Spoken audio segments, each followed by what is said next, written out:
함께하면 됩니다. 함께하면 됩니다. 함께하면 됩니다.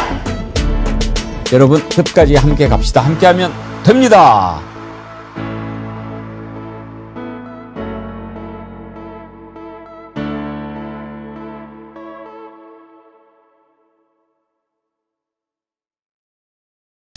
여러분 안녕하십니까, 백운기입니다. 캄보디아에 구금되어 있던 한국인 64명이 귀국하는 모습을 보면서 참 여러 가지 생각이 들었습니다.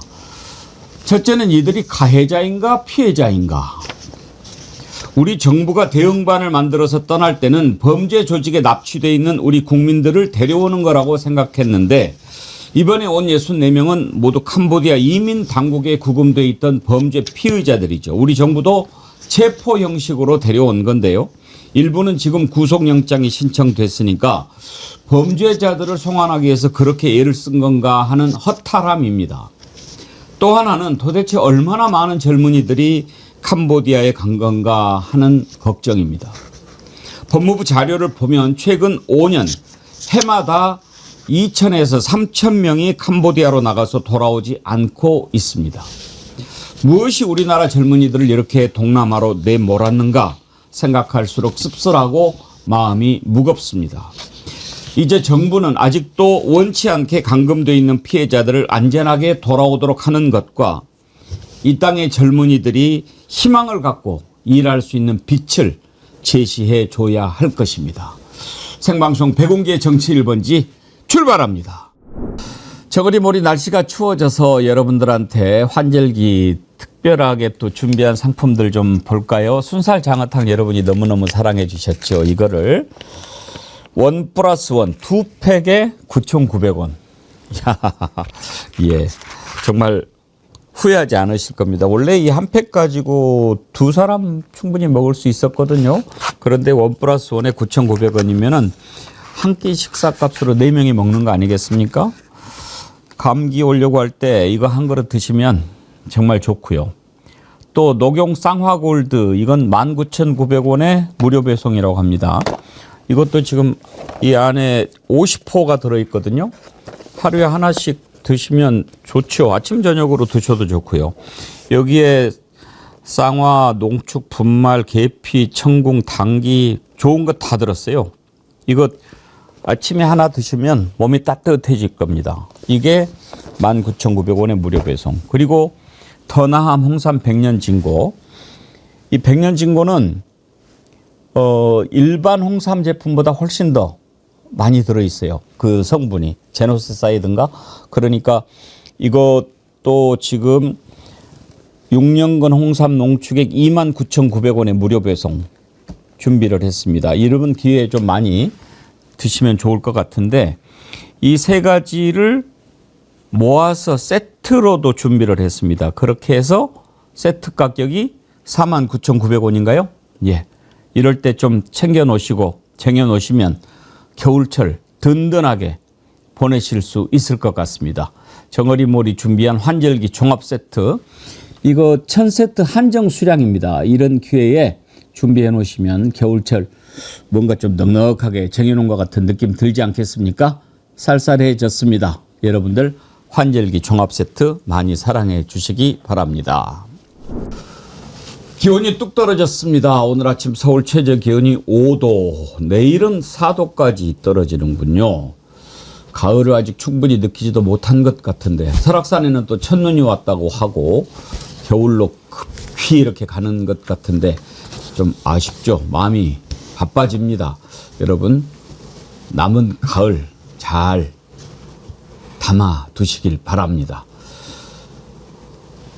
건강이 제일이니까요. 이럴 때일수록 감기 안 걸리게 주의하시길 바랍니다. 여러분들이 건강해야 대한민국이 건강합니다. 월요일 아침 함께 하실 세 분 패널 소개합니다. 최진봉 성공회대 교수님 어서 오십시오. 네, 안녕하십니까. 반갑습니다.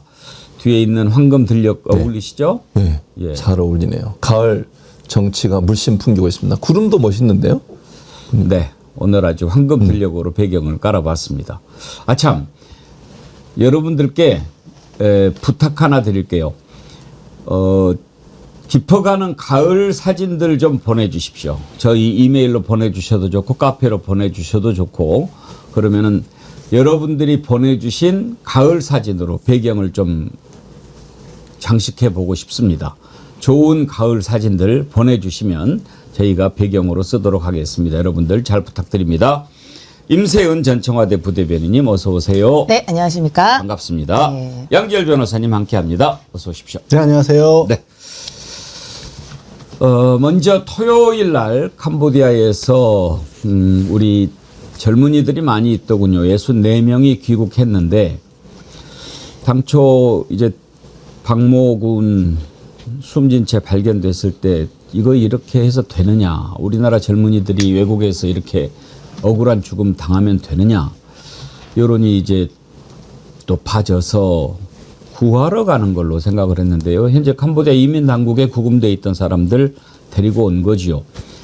일단 한 명을 데려오는데 경찰관 2명이 옆에서 이렇게 호송을 해야 되니까 그 2배 이상 되는 뭐 190명 가까운 경찰관이 파견돼서 데리고 왔고 또 그 데리러 가는 시기에 베트남 국경에서 또 30대 여성이 숨진 채 발견됐죠. 근데 이 여성은 보니까 또 모집책이었더라고요. 어떻게 보면 가해자이기도 하지요. 거기에서 보이스피싱 가담해가지고 우리나라 사람들을 상대로 많은 돈을 또 뜯어냈던 그런 일들을 한 사람들 아니겠습니까? 그렇지만 거기까지 갔을 때는 속아서 간 사람들이 대부분이고 가서 너무나 심한 폭행, 고문 이런 걸 견디다 못해서 어쩔 수 없이 그 일을 하게 된 측면도 있고 그렇지만 또 하다 보니 범죄자가 되고 이런 일들이 쭉 이어진 겁니다. 이 문제를 어떻게 풀어야 될까? 이제 한국과 캄보디아의 관계도 지금 좀 여러 가지 문제가 생겨나고 있고요. 오늘은 이 내용부터 먼저 다뤄보도록 하겠습니다.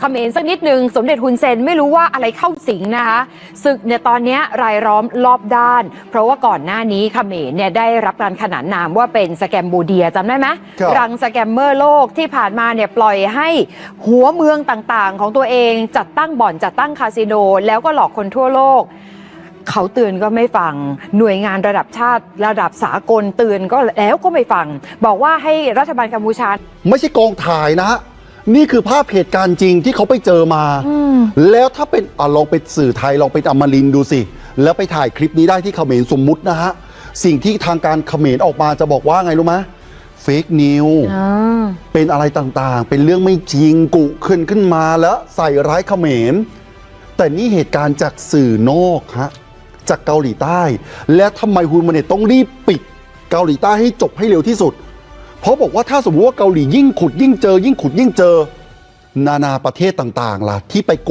หกเอาไว้ในเวที UN น่ะปราบสแกมเมอร์ปราบยังไม่ได้ปราบเลยฮะมีข้อมูลเรื่องของพลเมืองของเขาที่ถูกสังหารคือถูกทรมานจนตายในพื้นแผ่นดินของกัมพูชาแล้วศพก็ยังไม่ถูกส่งกลับไปที่บ้านวันนี้รัฐบาลเห็นบอกทุบโต๊ะเลยแล้วก็สภามีการประชุมกันล่าสุดวันนี้ทำงานไวมากเลยนะพอเมื่อวานมาถึงขอภาพล่าสุดเลยค่ะรัฐมนตรีช่วยกระทรวงการต่างประเทศของเกาหลีคุณผู้ชมคะคิมจินอาแล้วก็คณะทำงานซึ่งก็ประกอบด้วยหน่วยงานหลายฝ่ายกองทัพก็มีนะเจ้าหน้าที่หน่วยปฏิบัติการพิเศษก็มีเหมือนกันวันนี้เนี่ยพอมาถึงปุ๊บเข้าทำเนียบ예, 태국 방송의 보도를 보셨는데요. 이제 태국은 지금 캄보디아하고 적대적 관계죠. 전쟁도 치렀고요. 그러다 보니까 캄보디아를 더 공격적으로 비난하는 모습을 볼 수 있습니다만 아무튼 우리나라가 캄보디아와 이렇게 관계가 지금 그동안에는 뭐 나쁜 게 아니었죠. 뭐 공적 원조도 우리가 하려고 했고 그러나 문제는 지금 보면 그동안에 정말 수많은 젊은이들이 캄보디아로 갔고 거기에서 납치되고 또 감금되고 원하지 않는 일에 가담하고 이런 문제가 계속 생겼는데도 불구하고 그동안의 윤석열 정부에서는 이런 부분들에 대해서는 전혀 신경도 쓰지 않으면서 뭐 공적 원조로 하니 뭐 통일교를 통해서 뭐를 개발하니 이런 것으로만 신경을 쓰지 않았습니까? 그랬다가 이 일이 이제 불거진 겁니다. 이렇게 사망자까지 나오는 상황이 된 거죠. 문제는 이제 아직도 많은 젊은이들이 갇혀 있는데 이번에 돌아온 64명은 그냥 캄보디아 경찰 이민 당국에 구금돼 있던 사람들이거든요. 아직도 많은 젊은이들이 여전히 거기에 있을 거고요. 이런 부분들을 어떻게 또 처리해야 될까 하는 것도 좀 고민을 해볼 대목입니다. 무엇보다 최진봉 교수님, 네. 이번에 온 사람들이 가해자인가 피해자인가 이 부분이 이제 좀 헷갈려요. 그렇죠. 왜냐하면 이 사람들이 범죄 혐의에 일정 부분 연루돼 있는 건 분명합니다. 그러니까 이제 가해자의 측면도 있죠. 그런데 그럼에도 불구하고 강제로 어쩔 수 없이 억압된 상태에서 본인의 의사와 관계없이 폭력을 당하거나 아니면 협박을 당해서 그런 행위를 했을 경우에 정상참작이 또 돼야 되지 않겠습니까? 그런 부분들을 이제 잘 골라낸다고 생각하고, 그래서 이제 64명에 대해서도 어떤 사람들은 구속영장이 청구가 되고 어떤 사람은 안 되고 이런 경우가 생기는 것 같아요. 그러니까 아마 경찰이 관련돼서 조사를 진행해서 명확하게 구분해내는 작업들을 했을 걸로 생각이 됩니다. 그래서 정말 그 범죄 조직에 들어가서 일을 했더라도 정상참작이 되는 부분은 일정 부분 본인의 의사와 관계없이 끌려갔을 경우, 그리고 뭐 감시와 폭행, 폭력, 그다음에 억압 이런 부분들 때문에 불가피하게 그런 행위를 했을 경우에는 일정 부분에 뭐 그것도 처벌받아야 되는 건 맞지만요. 그럼에도 불구하고 그런 부분에 대한 정상참작이 반드시 있어야 된다고 생각합니다. 왜냐하면 그 사람들 입장에서는 원치 않은 일을 했던 거 아니겠습니까? 그래서 그런 부분들이 잘 구분해내는 게 필요한데, 저는 좀 안타까운 게 국민의힘은 이걸 가지고 64명을 데려온 것에 대해서 비난을 하더라고요.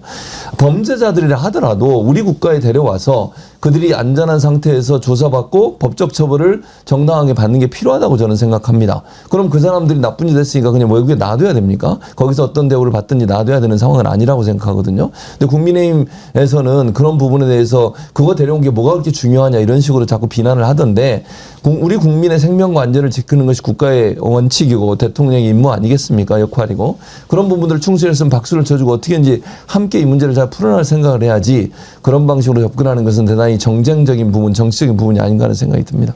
일단은 데려와야지요. 임세우 소장님. 지금 잘못을 저지른 사람들이 물론 있지만 데리고 오지 않고 그냥 놔두면 또 계속해서 범법 행위를 할 수밖에 없는 거 아닙니까? 맞습니다. 그렇고요. 아무리 거기서 만약에 범죄를 저질렀다 하더라도 자국민 보호는 가장 중요한 국가의 의무입니다. 데려와서 여기서 처벌을 받는 게 오히려 맞는 것이고요. 그리고 현지 사법 체계의 한계라는 게 분명히 있습니다. 타국이기 때문에 접근할 할 수 없는 여러 가지 지점들이 있고 인권 문제 등도 고려를 해야 됩니다. 사실 그곳에서 굉장히 인권 탄압을 받았다고 이야기도 나오기 때문에 우리나라 대한민국이 직접 수사권을 갖고 국내에서 엄정하게 수사를 하는 것이 원칙인 겁니다. 그래야지 오히려 이 실제적인 범죄 사실이나 진실 규명에 혹은 또 처벌에 또 가장 유리할 수밖에 없습니다. 현지에서 조사를 하다 한들 어차피 외국이기 때문에 우리가 수사권이나 뭐 조사권이나 분명한 한계가 있을 수밖에 없고요. 수사 과정에서도 통제나 이런 것들도 분명히 작용할 수밖에 없습니다. 그리고 아무리 그랬다 한들 저는 되게 놀랐던 게 주진우 의원의 발언 보고 놀랐습니다. 문신 보고 놀랬다 이러면서 마치 문신한 사람 자체를 되게 폄하하는 식의 발언을 했어요. 문신을 한 사람 이퀄 범죄자 이런 식으로 SNS를 올렸더라고요. 문신 보고 국민이 다 놀랐다. 아니 뭐 물론 문신을 많이 한 분들도 있고 없는 분들도 있고 그중에서 피해자이면서 가해자 분들도 있고 하지만 문신을 갖고 이렇게 이야기하면은 본인 지역구에 계신 분들 중에 문신한 사람은 과연 없을까요? 왜 그렇게 그 정쟁만을 위해서 국민의 생명과 안전을 위한 정부의 노력을 이렇게 폄하하는지 저는 알 길이 없고요. 정말 본인이 국회의원이고 국민의힘이 국민을 생각하는 그 정당이라면 지금 이렇게 비난만 할 게 아니라 오히려 이 송환에 대해서도 좀 노력을 하고 우리 국민이 안전을 보호받을 수 있는 실질적인 대책을 함께 고민하는 것이 맞다고 저는 봅니다. 그렇게 비판만을 위한 비판은 그게 이 해결에 전혀 도움이 되지 않다는 점을 다시 말씀드리고 싶습니다. 그렇죠. 이은주님, 피해자냐 피의자냐가 중요한 것이 아니라 대한민국 국민은 대한민국이 보호를 하든 처벌을 하든 끝까지 책임진다는 것이 핵심이겠지요. 그렇죠. 이번에 이제 돌아온 64명은 당국에서 캄보디아 당국에서 범죄단지 적발을 해서 잡아들인 사람들이거든요. 그러니까 일단 캄보디아에서는 이민법을 위반한 그런 피의자입니다. 근데 우리나라에서 보면 속아서 그쪽에 간 사람들이 대부분이거든요. 나 처음부터 보이스피싱 할 거야 라고 간 사람들은 거의 없습니다. 왜냐하면 맨 처음에 갔을 때 이 사람들이 접했던 게 이쪽으로 오면은 엄청난 고수익을 보장해 준다. 이렇게 해서 갔던 거 아닙니까? 뭐 수영장 관리하면은. 그런데 이제 이따가도 그 문제를 살펴보겠지만 우리 젊은이들이 정말 그런 부분에 대해서 조금 생각을 해봤으면 좋겠어요. 그렇게 쉽게 벌 수 있는 게 어디 있겠습니까? 그리고 캄보디아가 우리나라보다도 훨씬 더 GDP가 낮고 개발도상국 아닙니까? 저개발국 아닙니까? 거기에서 그렇게 일해가지고 한 달에 몇 천만 원씩 준다면 캄보디아가 왜 그렇게 살겠습니까? 그런 것을 의심을 해보고 그래야지. 거기 가면은 몇 천만 원 준대. 그게 범죄로 이용될 것이라고 하는 것을 예상을 못 합니까? 일단 뭐 대포 통장 만들어서 가지고 가야 되고 이러잖아요. 그런 걸 보면 참 안타까워요. 문제는 지금 캄보디아에 이번에 돌아온 64명 말고 얼마나 많은 젊은이들이 또 있겠습니까? 저는 이번에 이렇게 자료 보면서 정말 깜짝 놀랐는데요. 박찬대 의원이 법무부로부터 제출받아서 공개한 자료를 보니까 캄보디아에 간 한국인들이 참 많더라고요. 2021년에 5,476명. 그랬다가 2022년에 이제 윤석열 정부 들어선 때죠. 35,600명이에요. 35,600명이 캄보디아로 들어가고 이제 이때는 지금 뭐 관광객도 있고 그럴 거예요. 그리고 2023년에는 84,378명, 그리고 2024년에는 10820명 이렇게 막 늘어납니다. 그런데 갔다가 돌아온 사람을 봤더니 2021년에는 113명이 안 돌아왔는데 2022년에 3,200명, 23년에 2,600명, 24년에 3,200명. 이 수가 돌아오지 않은 거예요. 그러면 뭐 하느냐? 왜 안 돌아왔느냐? 이게 궁금한 거예요, 양재열 변호사. 네, 그렇습니다. 당연히 지금 현황으로 봤었을 때는 물론 가서 정상적으로 일하는 분들도 있지만 3,000명 가까운 인원이 안 들어가고 있다는 거는 지금 실제 상황을 보면 이래서 우리가 다들 그거 느끼셨을 거예요. 보이스피싱 관련해서 전화를 직접 받으신 분들도 있고 온갖 스미싱 문자 받으신 분들도 있고 로맨스 스킨과 관련해서 SNS 통해서 이렇게 막 글 같은 거 받으신 분들도 많을 거예요. 주식 거래, 그 거래방 같은 데 온다고 텔레그램이 됐든 아니면 카카오가 됐든 메시지도 갑자기 뜨는 경우도 있었거든요. 그러니까 살면 사건, 사고를 돌이켜보면요. 거의 날마다처럼 이 피해 사례가 나왔던 겁니다. 자, 3,000명 정도가 저기에 나가서 하루에 10건만 대한민국을 향해서 보이스피싱이라든가 스미싱 같은 걸 시도했다고 생각해 보시죠. 그럼 하루에만 해도 3만 건인 거예요. 그게 460일 쏟아지고 있었으니까 대한민국에서 주변에요. 보이스피싱 사례 찾아보면요. 그냥 널리고 널렸습니다. 그만큼 많은 피해자들이 국내에서 만들어지고 있었다라는 거예요. 그러니까 아까 두 분이 얘기하신 것 잘 지적을 하셨지만 64명 가까이를 소환해 왔는데 왜 범죄자들만 데려갔나? 이거를 지적할 게 아니라 형사 주권은 독립국가로서는 기본인 겁니다. 우리 국민이 범죄를 저질렀다고 우리 국내에 데려와서 처벌해야 되는 필요성이 저기서도 나오는 거예요. 저렇게 해서 한번 거기서 적발이 됐든 우리가 찾아냈든 간에 데려와서 처벌을 하고 그다음에 이 사람들은 철저하게 출국 금지를 시키고 그다음에 나갔던 사람들이 태국이나 베트남에 이런 곳들을 통해서 거쳐서 들어왔다고 할지라도 범죄 전력이 있구나를 우리 출입국 관리사무소에서 파악을 해서 못 나가게 막아야 되는 겁니다. 그리고 이런 것들이 잘 알려져야 아까 지금 마지막으로 지적하신 것처럼 젊은이들 같은 경우도 이런 광고를 접했을 때 이건 범죄구나라는 인식이 생기는 거거든요. 사실 역설적이지만 왜 이렇게까지 바깥으로 보이스피싱 사범들이 많이 나가기 시작했냐면요. 한 10여 년 전까지만 해도 국내에서 범죄 조직이 많이 했어요. 그러다가 이 보이스피싱이라든가 스미싱에 반드시 필요한 게 대포 통장인데 대포 통장을 거래하는 것 자체를 불법으로 처벌을 하기 시작했습니다. 그러니까 국내에서는 보이스피싱 사범들이 활동할 여지가 없어진 거예요. 그러다 보니까 바깥으로 나가게 된 거거든요. 근데 말씀드렸다시피 바깥에 나가 있는 사람들도 우리가 철저하게 처벌하고 데려오고 이걸 반복을 해놔야 더 이상 나가지도 않고 국내 피해자가 없어지는 거예요. 그것도 같이 고려를 해줘야 될 것 같습니다. 아까 돌아오지 않은 사람들 표 한번 다시 띄워봐 주세요. 저는 저걸 보면서 정말 저렇게 많이 나가서 안 돌아왔구나 했는데 2022년에 3,000명이 안 돌아옵니다. 그리고 그다음부터 2,000명, 3,000명. 저건 뭘 의미할까요? 물론 이제 보이스피싱 범죄가 막 활발해지고 이것으로 막 돈 버는 사람들이 생기면서 그런 측면도 있지만 2022년에 윤석열 정부 출범한 이후 아닙니까? 저는 저걸 보면서 최진봉 교수님 네. 정말 많은 젊은이들이 절망하고 그게 이렇게 무언가 저렇게 그 위험한 선택을 하게 한 이유는 아닐까 그런 생각이 들더라고요. 그러니까요. 그러니까 저 숫자가 물론 다 사기 범죄에 연루됐다고 보기는 어려울 수도 있겠지만 그럼에도 불구하고 조사는 반드시 필요하다는 생각이 들어요. 뭐 입국에서 오랫동안 거기서 일을 하면서 있을 수도 있고 하면 다른 나라로 이동을 해서 들어올 수도 있는 거니까 그런 것까지는 확인해 봐야 되겠지만 저렇게 많은 숫자가 바로 입국에서 들어오지 않는다고 하면 좀 특이한 건 경우는 분명해요. 왜냐하면 일반적으로 여행을 가더라도 다른 나라로 가서 오는 경우는 그렇게 많지 않거든요. 한 군데 가서 그곳에 있다가 들어오는 경우가 일반적으로 대부분이기 때문에 그런 점으로 본다면 저건 특이하고 이상한 현상인 거죠.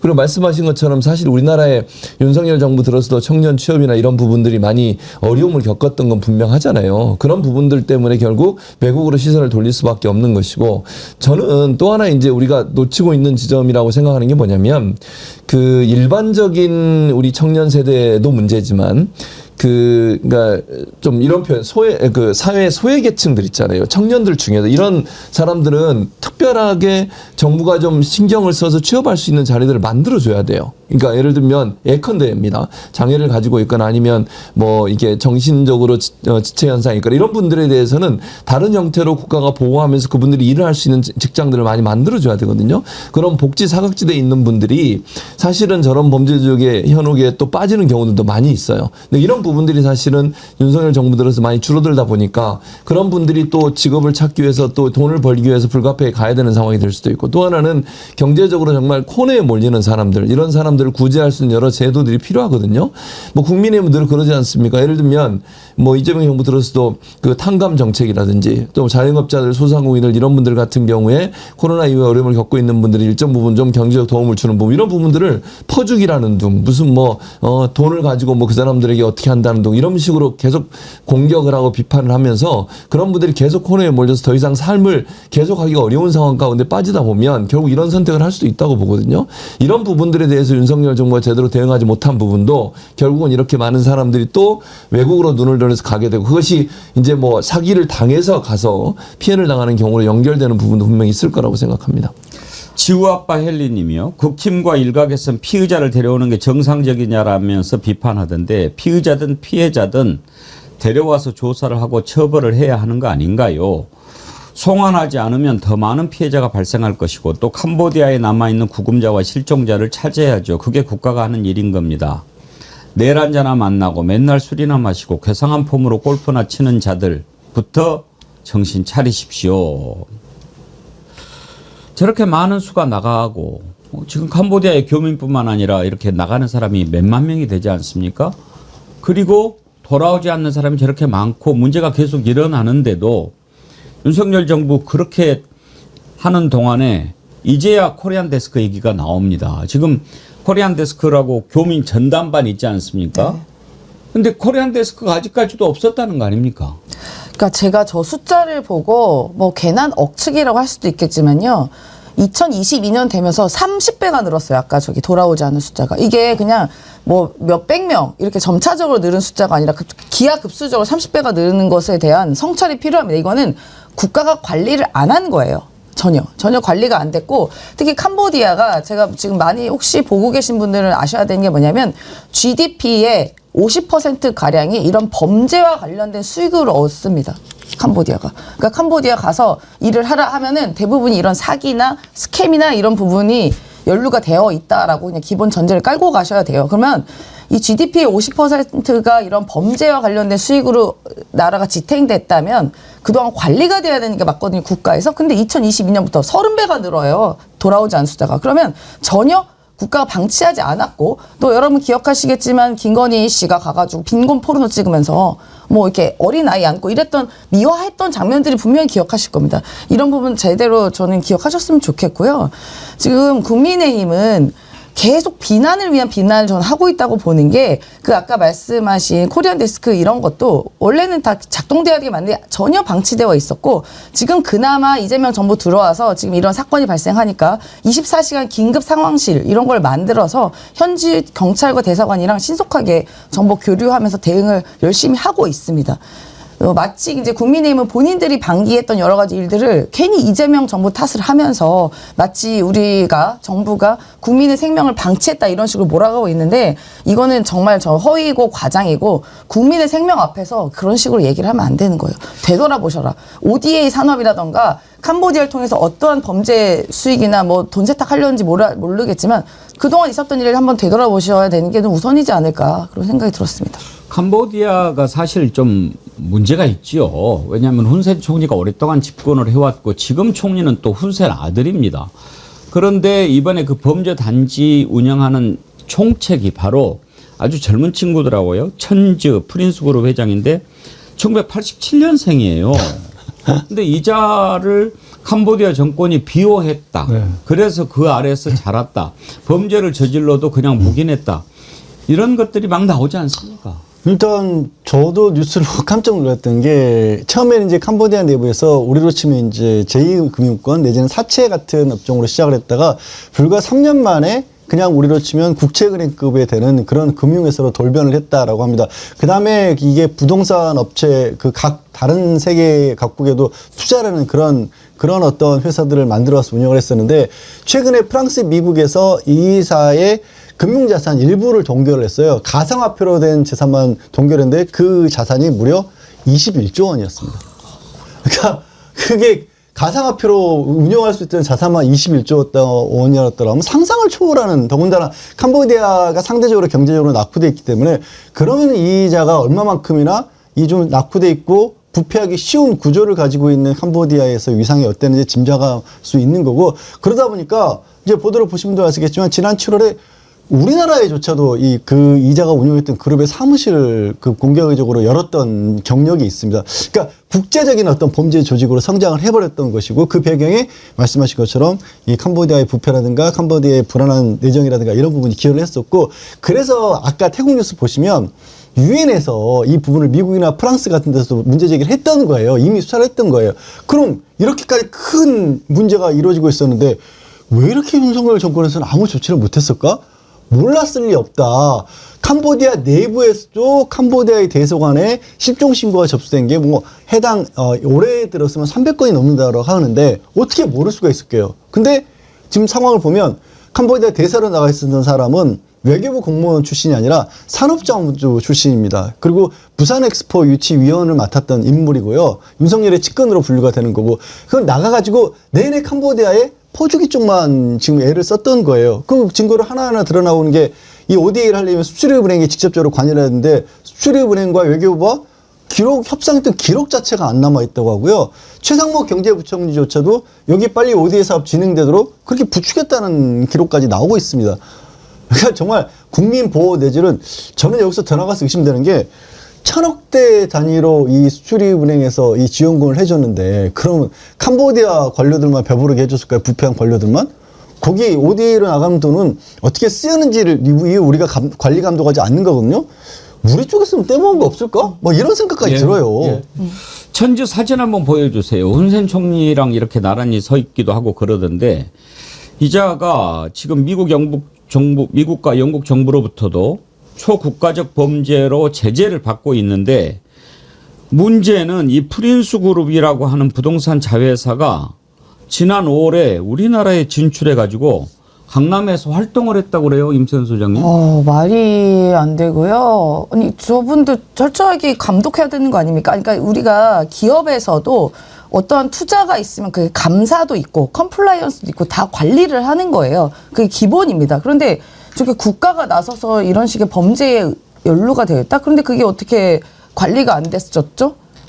제가 이게 여러 가지로 윤석열 정부가 희한한 게 캄보디아랑 뭐가 있었길래 왜 그러지? 라고 이상했었어요. 예전부터.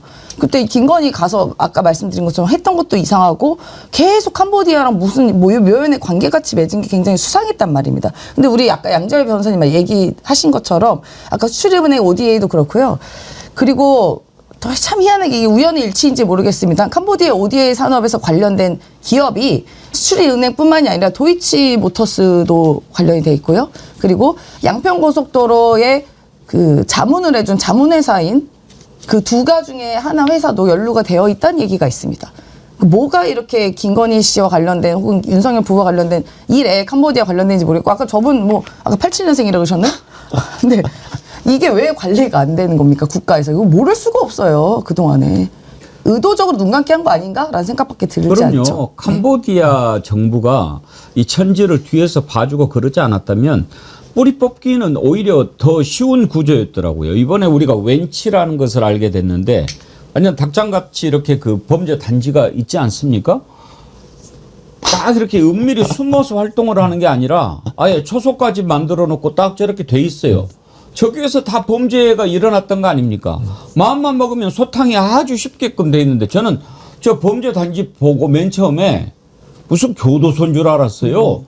그런데 저기에서 버젓이 그런 범죄 행위가 저질러지고 있는데도 캄보디아 당국이 손을 놓고 있었던 거 아닙니까? 그건 뭔가 뒷배가 있는 거죠. 그런데 이 천지라고 하는 자가 훈센 전 총리 그리고 훈만의 지금 총리 고문을 맡고 있고 그러더라고요. 그러니 뭐 저걸 더 말해서 못하겠습니까?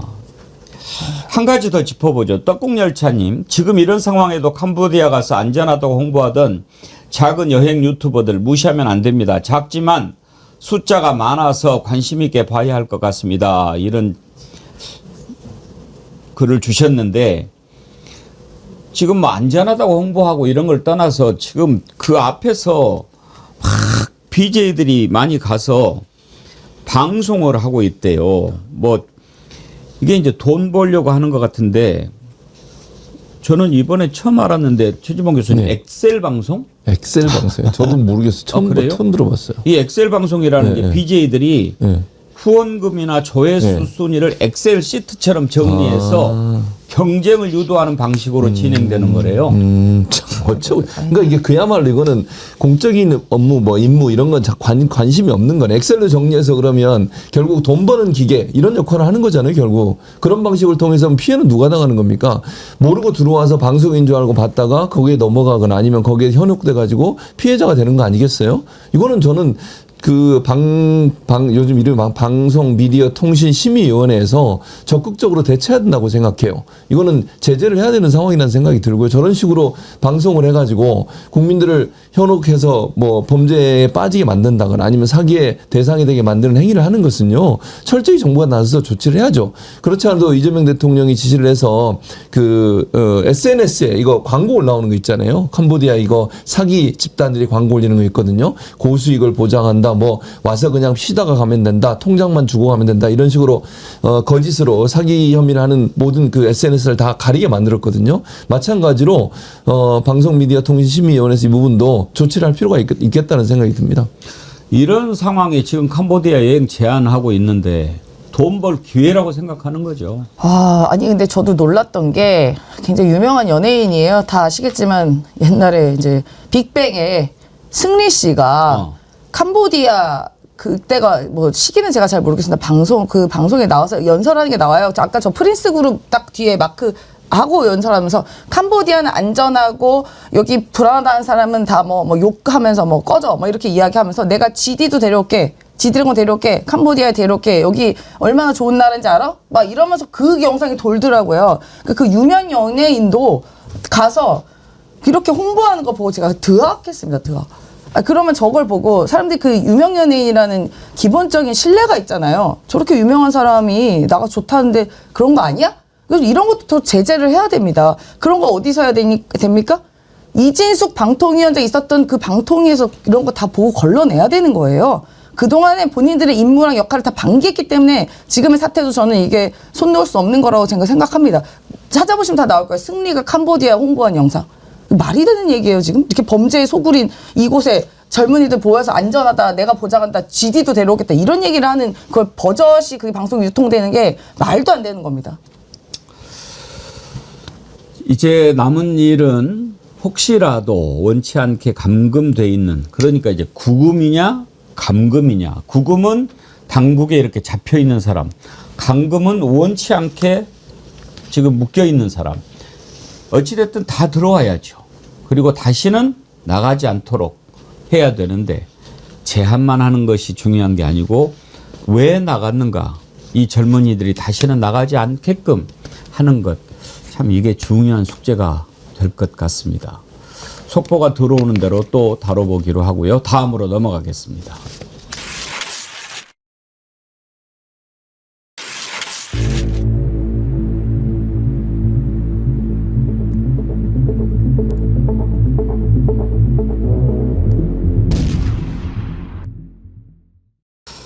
장동혁 대표가 윤석열을 면회했다고 해요.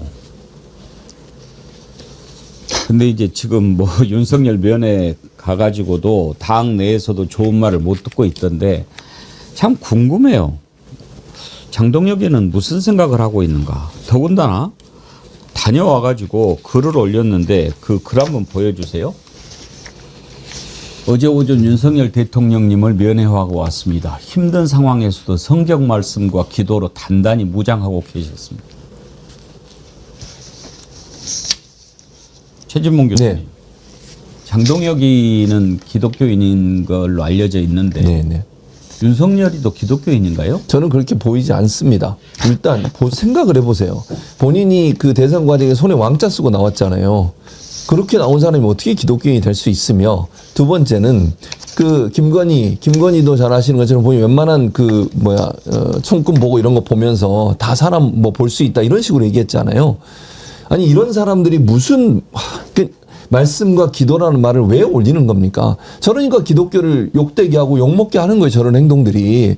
자기들이 정말 성경을 말씀을 믿고 기도하는 사람이면 저 따위 행동을 할 수가 있겠습니까? 저렇게 무속적인 생활을 할 수가 있겠냐고요. 행동하는 거 보세요.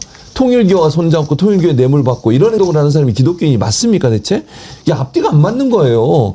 아니 비난받고 공격받고 자꾸 이제 건진 뭐 얘기 나오고 건진법사 얘기 나오고 이러니까 거기서부터 벗어나기 위해서 저런 행동을 한다고 저는 생각해요. 근데 장동혁은 그러면 안 되는 거 아닙니까? 자기가 기독교인이면 그런 부분에서 기독교를 이용해 가지고 본인의 정치적 이익을 얻으려고 하면 그게 제대로 된 기독교인입니까 대체? 장동혁 대표는? 저는 이해가 안 됩니다. 하나님의 명예를 떨어뜨리고 성경 말씀에 어긋나는 행동을 하면서 어떻게 기독교인이라고 얘기할 수 있고, 자기가 가서 면죄부를 주기 위해서 누군가의 정치적 공격으로부터 보호하기 위해서 윤석열에 대해서 말씀을 읽고 기도한다고 저따위 소리를 할 수가 있는 겁니까 대체? 하나님을 속입니까? 뭐 하는 거예요 대체? 저 사람이 기독교인 맞습니까? 장동혁 대표가? 저는요 정말 진정한 크리스찬이라면 저런 행동하면 안 되는 겁니다. 하나님을 욕되게 해서도 안 되고, 하나님 이용해가지고 본인의 정치적 이해관계, 그 이익을 얻으려고 하는 행동 자체가 잘못된 행동이라고 생각합니다. 장동혁이는요, 다녀와가지고 좋은 말을 아무한테도 못 들어요. 일단, 당 내에서 비판적인 사람들, 그거 왜 가냐. 지금 이 당이 오히려 새롭게 지금 공격을 할 수 있는 그런 판인데 네가 가가지고 망쳐버렸다. 이런. 그리고 심지어 윤석열을 지지하는 김계리나 이런 사람한테는 가려면 제대로 찾아뵙고 그래야지 겨우 10분 일반 접견해가지고 그거 뭔 꼴이냐 막 이렇게 비난을 하고, 심지어 진중권도 너 잘못 간 거다. 지금 뭐 그럴 때 아니다. 이렇게 이야기하는데 여기서도 욕먹고 저기에서도 비판받을 일을 왜 했는지 저는 그게 궁금합니다. 그러니까 본인이 대표 나갔을 때 공약한 게 있어요. 자기가 대표 되면은 윤석열 면회 가겠다라고 얘기했으니까 안 지킬 수도 없고 지키기도 애매하고 뭐가 하니까 딱 10분 접견하고 온 거라고 보거든요. 근데 전 너무 기가 막힌 게 울었답니다. 가가지고요. 네, 이건 김민수 최고위원의 김민수랑 같이 갔다면서요? 같이 갔는데 김민수 최고위원이 뭐라고 얘기했냐면 그 10분의 짧은 시간마저도 장동혁 대표님과 저 두 남자의 눈물로 절반의 시간을 보냈다고 합니다. 가서 쳐온 거예요. 윤석열 앞에 가가지고. 뭐 왜 보니까 감격스러워서 운 건지, 아니면 뭐가 안타까운 건지, 좋아서 울었는지, 아니면 내가 여기를 왜 왔을까, 뭐 현타 와서 울었는지 모르겠습니다. 울었답니다. 이 남자 둘이. 지랄을 하고 왔군요. 네. 그렇게 안타깝고 이렇게 마음이 저리면 10분 보실 게 아니라 그냥 옆방 가세요. 같이 생활하시는 거 어떨까? 제가 그렇게 제안드리고 싶은데요. 내랑 공범으로 같이. 그래서 저는 이 국민의힘이 정말 막장으로 갈 때까지 가고, 제가 이제 입이 아픕니다. 입이 아파요. 이제 내란 정당 해산으로, 위헌정당 해산으로 갈 수밖에 없는 길을 차곡차곡 쌓고 있다고 보고, 저는 장동혁 대표 참 잘한 일 하셨네요. 근데 내란 숙에 윤석열 끌어안고 농개처럼 뛰어내리십시오. 같이. 아니 이렇게 내란에서 스스로 못 벗어나는 모습을 보이면 국힘당으로서 손해라는 것을 대표가 모릅니까? 본인은 그렇게 생각을 안 하는 거죠. 그러니까 국민의힘 내지는 국민의힘 뭐 보수를 지지하는 전체를 큰 그림을 본다기보다 막상 대표가 나왔어도 되고도 왔어도 보니까 원래는 대표 될 때는 지금 뭐 극우라고 불리는 사람들의 지지를 받아서 대표가 되지만 이후에는 조금씩 좀 넓혀 나가겠다라는 식으로 얘기를 했는데 넓혀 나가는 게 생각보다 안 되는 거거든요.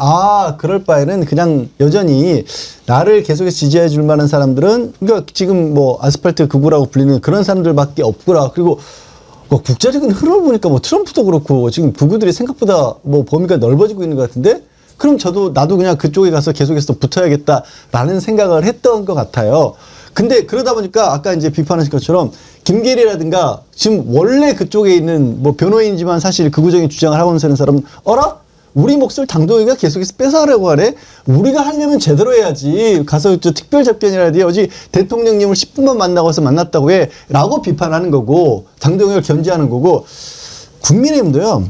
지금 비판한다고 하지만 반성해서 나온 비판이 아닌 거예요. 왜 이 타이밍에 갔어? 빨리 갔다 오든지 나중에 가지. 지금 국감이 있어서 우리가 지금 민주당 공격해야 될 타이밍인데 그 시점을 놓친 게 안타깝다. 이 소리밖에 안 해요. 진정으로 윤석열에 대해서 국민의힘도 반성하는 모습 보이는 건 아니에요. 이도 저도 아닌 겁니다. 그러다 보니까 국민의힘 지금 보수 전체 지지율을 봐도 최근에 여론조사를 보면 절반 가까운 사람들밖에 기존 보수들의 지지를 안 해요. 근데 거기서 벗어날 생각도 없고 벗어날 능력도 없는 게 지금 장동혁이나 국민의힘이에요. 강덕수님, 동혁아, 좌뇌 우뇌는 두개골에 공간이 남아서 있는 게 아니다. 생각 좀 하고 살자. 정말 국힘당 일단 일반 상식적으로 생각해도 지금 국감은 사실 야당이 막 이렇게 떠드는 시간 아닙니까? 근데 이렇게 하면은 도움이 전혀 안 되는 건데. 그래서 야당에서도 비판의 얘기가 나오고 사실 국감은 야당의 시간이라고 얘기할 만큼 야당이 활약을 해야 되는데 전혀 뭐 활약조차 아니라 뭐 존재감조차 없지 않습니까? 근데 딱 요 시기에 간 건데 사람들이 그 지점에 대해서 왜 하필 이때냐라고 얘기를 하지만요. 저는 국힘이 장동혁 대표나 뭐 같이 간 김민수 최고요? 두 분이 시점에 대한 조율이 딱히 한 건 아니라고 봐요. 그냥 우리가 추석 때 못 가가지고 약간 민망한데 가야 되지 않냐? 이때? 그래서 간 거라고 보고 그것도 약간 몰래 가려다 딱 걸린 거거든요. 그래서 자기들도 민망했겠지. 내란숙의 피해자랑 어떻게 할 수도 없고 안 할 수도 없고 근데 마치 또 윤어겐 세력한테 등을 입어서 당선은 됐고 대표로 하니까 뭐 져버릴 수도 없고 그러니까 계륵 같은 존재잖아요 윤석열이. 그러니까 몰래 가려다 딱 걸린 거죠. 그러니까 그걸 안 김계리 씨나 이런 사람들이 야 가려면 제대로 접견 가야지 10분 갖게 말이 돼? 라는 비판이 나오는 거라고 봅니다. 근데 김계리 씨 그 지적은 저는 뭐 합당하다고 보고요. 그것도 본인의 당의 1호 당원이잖아요. 1호 당원. 탈당은 했지만 1호 당원이었던 사람을 10분 꼬작 잠깐 면회하게 맞나 싶어서 장동혁 대표가 판사 출신이라서 변호사 자격증 있지 않겠습니까? 선임계를 내시면 특별조건 매일 갈 수 있다. 그거 팁을 하나 드립니다. 네. 지금도 이제 국감이 계속되고 있는데 오늘은 이제 법사위 국감이 좀 관심이죠. 우리 백운계 정치 1번지 경쟁자가 둘이 있어요. 국회 법사위하고 이재명 대통령. 이재명 대통령이 국무회의 하면 또 많은 분들이 거기 보고 가시고 또 법사위 보고 계시고 예 좋습니다. 그래도 보시는 분들이라도 좋아요 꼭 눌러주세요. 좋아요가 5,000명 안 되기도 하네요. 좋아요 눌러주시고 예 오늘 또 열심히 해보겠습니다. 보수형님 TV님은 양쪽 다 보시느라고 바쁘신 모양이네. 오늘 법사위 국민의 짐 제일 많이 떠든 사람이 본인 발언 도중 혼잣말인지 누구 들으라 한 말인지 아이씨바 욕설까지 정말 하루빨리 해체합시다. 뭐 누가 또 욕설했나요? 엄마야. 예. 보수형님 TV님 바쁘시네요. 오늘 법사위는 이제 나경원 남편이 있는 춘천지방법원장이 증인으로 나오는데 나경원은 일단 오늘 국감에 안 나오는 걸로 그렇게 얘기를 했나요? 신상 발언에서 밝히겠다라고 하던데 나경원 같은 경우에는 이 남편 증인으로 나올 때 안 나오는 걸 떠나서 법사위 자체 위원이 돼서는 안 되는 거 아닙니까? 그렇죠. 여러 가지 문제가 많아요. 그러니까 오늘은 물론 뭐 남편이 지금 증인으로 출석하기 때문에 당연히 나가면 안 되는 건데 나가서 신상 발언하겠다고 뭐 이런 얘기를 했다고 그러는데 정말 말도 안 되고 그것뿐만 아니고요. 나경원 의원은 뭐 잘 아시는 것처럼 지난번에 국회 선진화법 위반으로 재판받고 있잖아요. 곧 결과 나옵니다, 이제. 그런 사람이 앉아가지고 법사위가 담당하는 기관이 법원도 담당하는 거 아닙니까? 그러니까 본인의 재판을 담당하고 있는 법원이 피감기관인데 거기에 피감기관으로 앉아가지고 증인 불러가지고 뭐 물어보고 이러면 그게 이해관계 충돌이잖아요. 그것뿐만 아닙니다. 내란 과정에서 어떤 일이 있었습니까? 본인은 국회의원이라면 당연히 와서 계엄 해제 결의안에 동의하고 표결해야 되는 거 아닙니까? 나오지도 않고 오다가 돌아갔잖아요. 정문 앞에서. 두 번째, 본인이 윤석열과 통화했잖아요. 내란 일으키고 나서 윤석열이. 그러면 거기에 대해서 조사가 이루어져야 됩니다. 그러니까 이런 부분에서 의혹이 많은 사람이에요. 내란의 혐의, 내란 과정에서의 연관성. 두 번째는 본인이 이미 국회 선진화법 위반으로 선고를 앞두고 있는 상황. 그런 상황이 여러 가지로 겹쳐 있는데 본인이 법사위에 간사를 하겠다는 것도 말도 안 되고 법사위원으로 일하는 것도 말이 안 돼요. 이해관계 충돌이잖아요. 그러면 자기가 피해서 다른 상임위로 가야죠. 왜 굳이 법사위를 하겠다는 겁니까? 본인과 또 한동훈한테 그런 얘기도 했었잖아요. 그거 좀 취하해달라고 얘기까지 했지 않습니까? 그런 얘기까지 한 사람이요. 그러면 피감기관한테는 압박을 더 넣을 수 있는 상황 아니에요? 충분히 그럴 개연성 우리가 예측해 볼 수 있는 겁니다. 그런 사람이 무슨 법사위 위원을 합니까? 당장 다른 상임위로 옮겨야 됩니다. 나경원이 계속해서 이제 법사위를 버티고 있는 이유가 뭔지는 우리가 다 알지요. 그런데 나경원 오고 나서 법사위가 더 갱판이 되고 있어요. 저 되게 놀랐는데 그 영상을 하나 봤는데 추미애 법사위원장 앞에 가가지고 곽규택, 그다음에 나경원, 송석준 의원 가가지고 뭐라면서 막 협박하고 나경원은 래퍼인 줄 알았어. 왜 이렇게 말이 많아요? 목소리도 왜 이렇게 커? 서영교 의원 잡아먹겠던데 목소리가 더 계속 말을 하면서 이렇게 막 끊임없이 얘기합니다. 그 나경원은 오지 말아야 될, 입지 말아야 될 옷을 이 법사위라는 데서 와가지고 본인의 정치적인 욕망 때문에 와 있는 거 아니에요. 솔직히 말해서 추미애 법사위원장이 되니까 뭐 대학마다 뭐다 말도 안 되지만 와서 거기서 계속 소위 말하면 전문용어로 깽판을 계속 치고 있는 게 바로 나경원 의원 아닙니까? 이 법사위를 보면요. 10분 보다가도 질려버리는 게 계속 얘기해요. 계속 방해하고 발언 방해하고 나가버리고 서 있고 뭐 할 수 없는 행동을 너무 많이 합니다. 국회의원이 아무리 국민의힘이 야당이다 하더라도 국민의 대표가 헌법기관입니다. 채통이라는 게 있고 지켜야 될 것이 있는데 그걸 다 무시해요. 그게 누굴 중심으로? 나경원 중심으로. 그 빠루만 안 들었지 거의 입으로 빠루를 진짜 거의 내뱉고 있거든요. 지금 하는 짓이. 근데 지금 보세요. 오늘도 남편 나오니까 그걸 회피한다? 아니 왜요? 남편 나왔을 때 있지. 왜? 그게 자기 아니라며 이해충돌. 가서 오늘 징빙하시지. 남편에서 제대로 된 질의하시고 남편한테 얘기하세요. 집에서 못하는 거 밖에 나가서 할 수 있잖아 또. 그거 왜 피합니까? 무서워 피해요? 본인이? 스스로 징빙한 거 아닙니까? 이해충돌했다는 것을? 왜 그 자리에 있어요? 그러니까. 말도 안 되는 일을 한 거라고 전 봐요. 절대로 이분은 법사위가 아니라 국회의원 자격조차 없다. 전 그렇게 봅니다. 나경원이 국회의원이 되고 또 법사위원이 된 다음에 남편이 춘천지방법원장이 됐으면 또 몰라요. 근데 남편이 이미 춘천지방법원장으로 가 있는데 자기가 다른 상임위원회가 아니고 법사위원회를 온 거예요. 오면 안 되죠.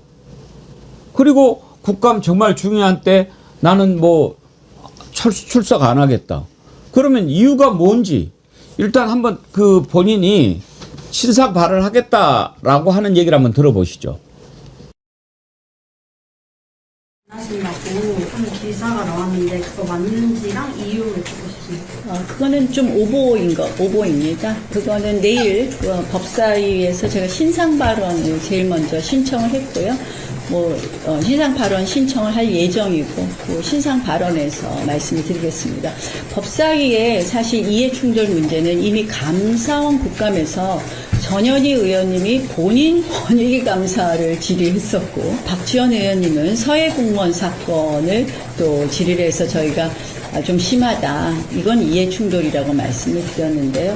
아마 내일도 박지원 의원님이 중앙지방법원 지규현 부장 재판을 받고 있는 것으로 알고 있습니다.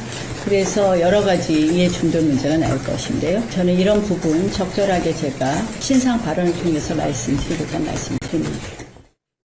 그러니까 무슨 얘기를 하고 싶은 거예요 지금? 지금 본인이 그 너희들도 그러니까 나도 예, 그런다? 뭐 그렇기도 하고 이제 국민의힘 쪽 의원들이 잘 하는 게 있죠. 전혀 비교할 수 없는 것들을 마치 비슷한 상황인 것처럼 차원이 다른 얘기를 끌어다가 나만 그런 게 아니야라는 식의 주장을 하고 있고 뭐 언론에서 어떻게 얘기하는지 몰라도 나는 정당한 거야 이 자리에 있는 게 무슨 이해 충돌 같은 걸로 나를 자꾸 배제하려고 하지 마라는 얘기를 하고 있는 거고요. 근데 저는 사실 뭐 아까 임세훈 소장님도 굉장히 비판적으로 얘기를 하셨지만 나경원 이 상황을 굉장히 즐기고 있을 것 같습니다. 사실 윤석열 정권에서 나경원 의원만큼 그 윤석열 때문에 오히려 더 피해를 봤던 사람도 없는 거고 당대표가 나갔을 때도 낙마를 했었고 그 이후에 수도권의 중진으로서 의원으로서 별로 주목받을 만한 일을 못 만들었는데 하는 일은 딱히 없어요. 그러니까 국회의원으로서 국가에서 법을 만든다든가 아니면 정치적으로 어떤 뭐 방향을 제시하든가 이런 건 없는데 끊임없이 소란을 일으켜서 끊임없이 뉴스에 주목을 받고 있거든요. 저는 국민의힘에 어떻게 보면 처해 있는 상황과 비슷하다고 하는데 뭘 제대로 된 일을 해서 주목받는 게 아니라 자꾸 소란을 만들어서 뉴스의 중심에 서고 있고 그걸 이용해서 자기의 어떤 차기를 노리고 있는 거 그런 거밖에 안 보이는데 어쨌든 본인은 아유 고마울 거예요. 하다못해 백운기 정치일본제에서 날 다뤄주네. 이런 걸 즐기고 있는 거예요 지금. 저는요 막 저런 발언들이 막 이제 나오잖아요. 그 가장 큰 해악이 뭐냐면 억지, 황당, 무게, 정말 어처구니 이런 것들이 맨 처음에는 야 말이 되는 소리를 해라고 그랬다가 저렇게 계속 말도 안 되는 소리를 계속 해대면 나중에 무감각해져요. 맞아요. 그렇게 되죠. 그냥 그게 사실인 것처럼 받아들여진다니까요. 그게 문제예요. 물타기 하는 거잖아요. 자, 한 가지 예만 들어보겠습니다. 본인은 제가 말씀드린 재판이 진행 중에 있어요. 본인 재판 진행 중이고 남편이 지금 피감기관에 증인으로 나와 있어요. 그건 직접적으로 이해관계가 충돌되는 거죠. 전현 의원을 자꾸 물고 늘어지던데요. 전현 의원 건은 권익위원장 때 윤석열이가 억지로 몰아내려고 감사원을 동원해서 감사를 했습니다. 그래서 최종 결론 어떻게 났어요? 무혐의 나왔습니다. 결론 난 거예요. 끝났어요. 더 이상 감사가 진행되지 않아요. 감사원에서 무혐의로 끝냈다고요. 끝낸 걸 물어본 게 왜 이해충돌입니까? 아니 진행되는 거 본인 건 지금 진행이 되고 있다니까요. 본인 재판은 본인 남편이 지금 법원장이고요. 현재 진행형의 사건에서 질의하는 게 이해충돌이지 이미 결론 났다고요. 무혐의 끝났다고요. 그거에 대해서 지난 과정에서 제대로 했는지 그걸 질의하는 게 왜 이해충돌이죠? 본인 거는 진행 중이고 전현 의원 거는 이미 끝난 문제예요. 이미 결론이 나서 예를 들면 재판이 대법원까지 끝났다고 칩시다. 그럼 거기에 대해서 질의하는 게 제대로 재판 절차가 진행되는지 문의하는 게 뭐가 문제가 되는 거죠? 그러니까 본인 거하고 동일하다고 생각하면서 자꾸 비교를 하는데요. 전혀 다른 차원의 문제예요. 본인 사안은 지금 진행 중에 있고 아직 결론이 나오지 않고 선고가 나오지 않은 상태예요. 그걸 압박을 넣으려는 의도가 있다고 하면 그게 압력이고 그게 문제가 되는 것이지 어떻게 이미 끝난 문제를 가지고 그거에 대해서 제대로 했는지에서 질의하는 것이 왜 문제가 된다고 얘기하고 그걸 같은 선상에서 비교를 하는 거죠. 본인의 어떤 그 이해충돌 문제를 피해가기 위해서 문제 안 되는 즉 연관이 없는 내용들을 가져와서 얘기하는 것은 본인의 어떤 그 어려움을 돌파하기 위한 물타기다. 그렇게밖에 얘기 못 하겠습니다. 정말 필요한 말을 들어보고 싶은데 그 말은 안 듣고 넘어가고 정말 말도 안 되는 얘기들만 남부하고 언제부터 이렇게 지금 정치권이 돼 있습니다.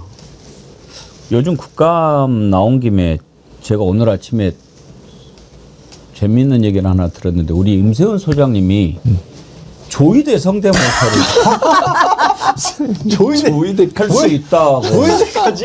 조이대까지. 조이대는 굉장히 특이해요. 조이대. 그러면 네. 조이대 성대모사를 듣기 전에 네. 오리지널을 먼저 듣고 그 다음에 한번 들어봅시다. 그래야 네. 우리가 싱크로율을 체크할 수 있지 않겠습니까? 예, 그럼요. 예. 네. 조이대 녹취 준비된 거 있습니까?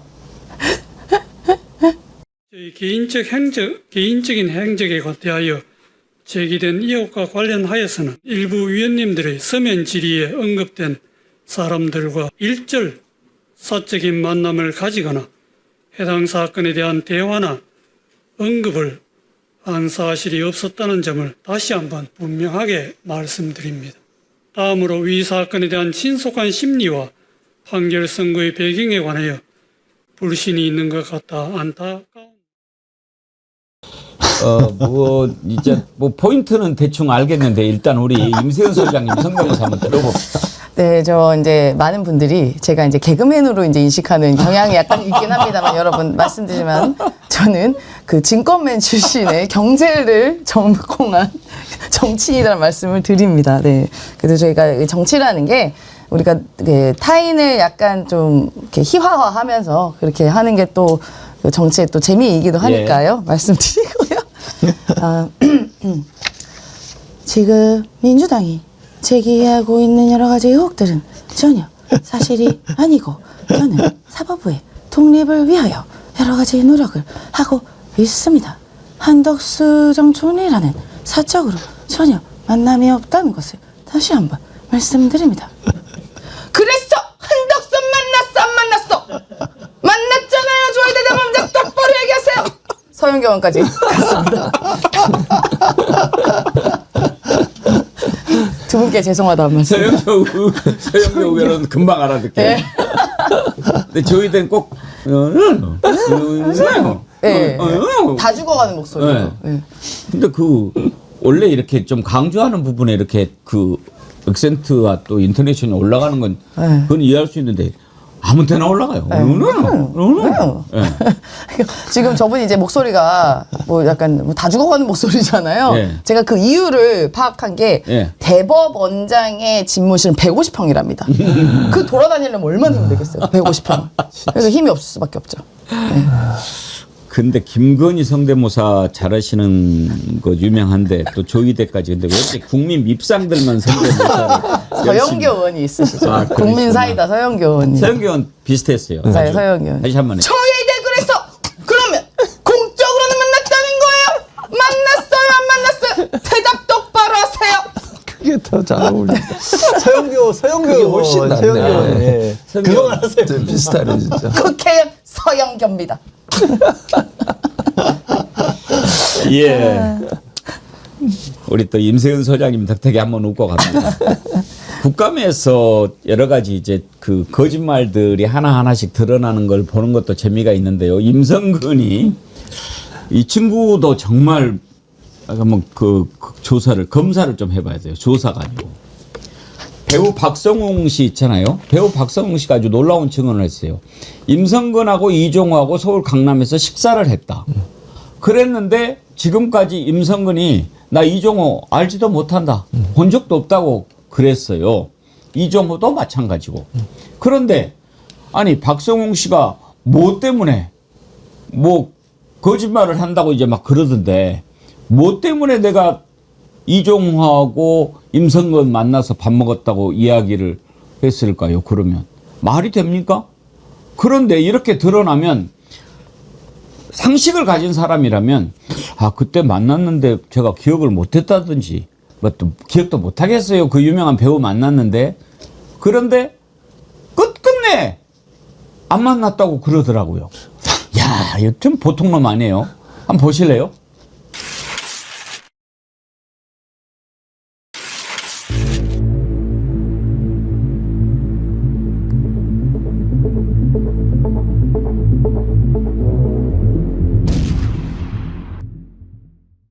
이종호 씨를 끝까지 모른다고 하셨어요. 그런데 임성근 이종호 씨와 식사했다 배우 박성훈 씨가 진술을 했어요. 모르는데 어떻게 식사를 하겠습니까? 이 박성훈 배우는. 그 부분은 사실이 아닙니다. 사실이 아니라고 주장하는 것이 아니고 바로 확인을 하면은 가능한 상황입니다. 확인을 해 주십시오. 이종호 모른다고 하셨습니다. 네. 그런데 오늘 기사가 났어요. 박성훈 배우가 본인과 이종호 씨가 만나는 거 봤다. 같이 식사했다. 이렇게 진술을 한 게 나왔습니다.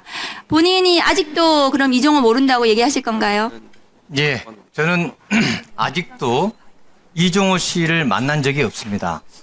그리고 이종호 씨를 만나지도 않았는데 어떻게 그 배우하고 제가 만날 수가 있겠습니까? 임성근 씨 같은 경우는 굉장히 자신 있게 얘기하고 단호한 태도를 보이는데요.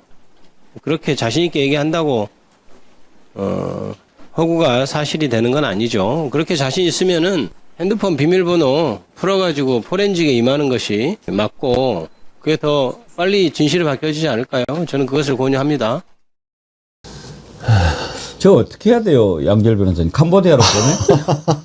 글쎄 거짓말도 저렇게 당당하면 이 듣는 사람 입장에서 진짠가 싶을 정도의 그러니까요. 상황이에요. 우리가 저 한덕수, 박성재, 이상민 네. 봤잖아요. CCTV 영상 나오기 전까지 얼마나 그자들이 뻔뻔하게 거짓말했습니까? 근데 저 짤은 지금 CCTV 영상이나 마찬가지게 나왔거든요.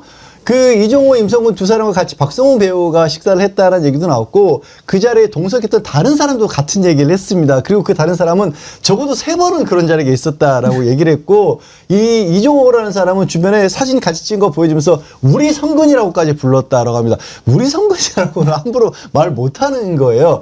근데 생각해보면 저 사람의 그 뻔뻔함은 이미 나왔죠. 아까 지금 자료 사진 첫 번째가 해병대에서 수중수색 사진을 보이는 사진이었습니다. 예. 본인이 그걸 가지고 있었는데 그거를 다 부인을 했어요. 이걸 보고받은 적도 없다고. 어느 매체에 이 사진이 보도가 됐었다라는 보고를 받았고요. 그래서 잘했다라고 칭찬한 겁니다. 저러다가 지금 이 20살 젊은이가 목숨을 잃었는데 거기에 대해서 자기는 모른다. 저기 보세요. 훌륭하게 공부활동이 이루어졌구나라고 그렇게 댓글 내놓고 저거 저는 모릅니다. 저런 사실 기억 못합니다. 라고 얘기를 한 자예요.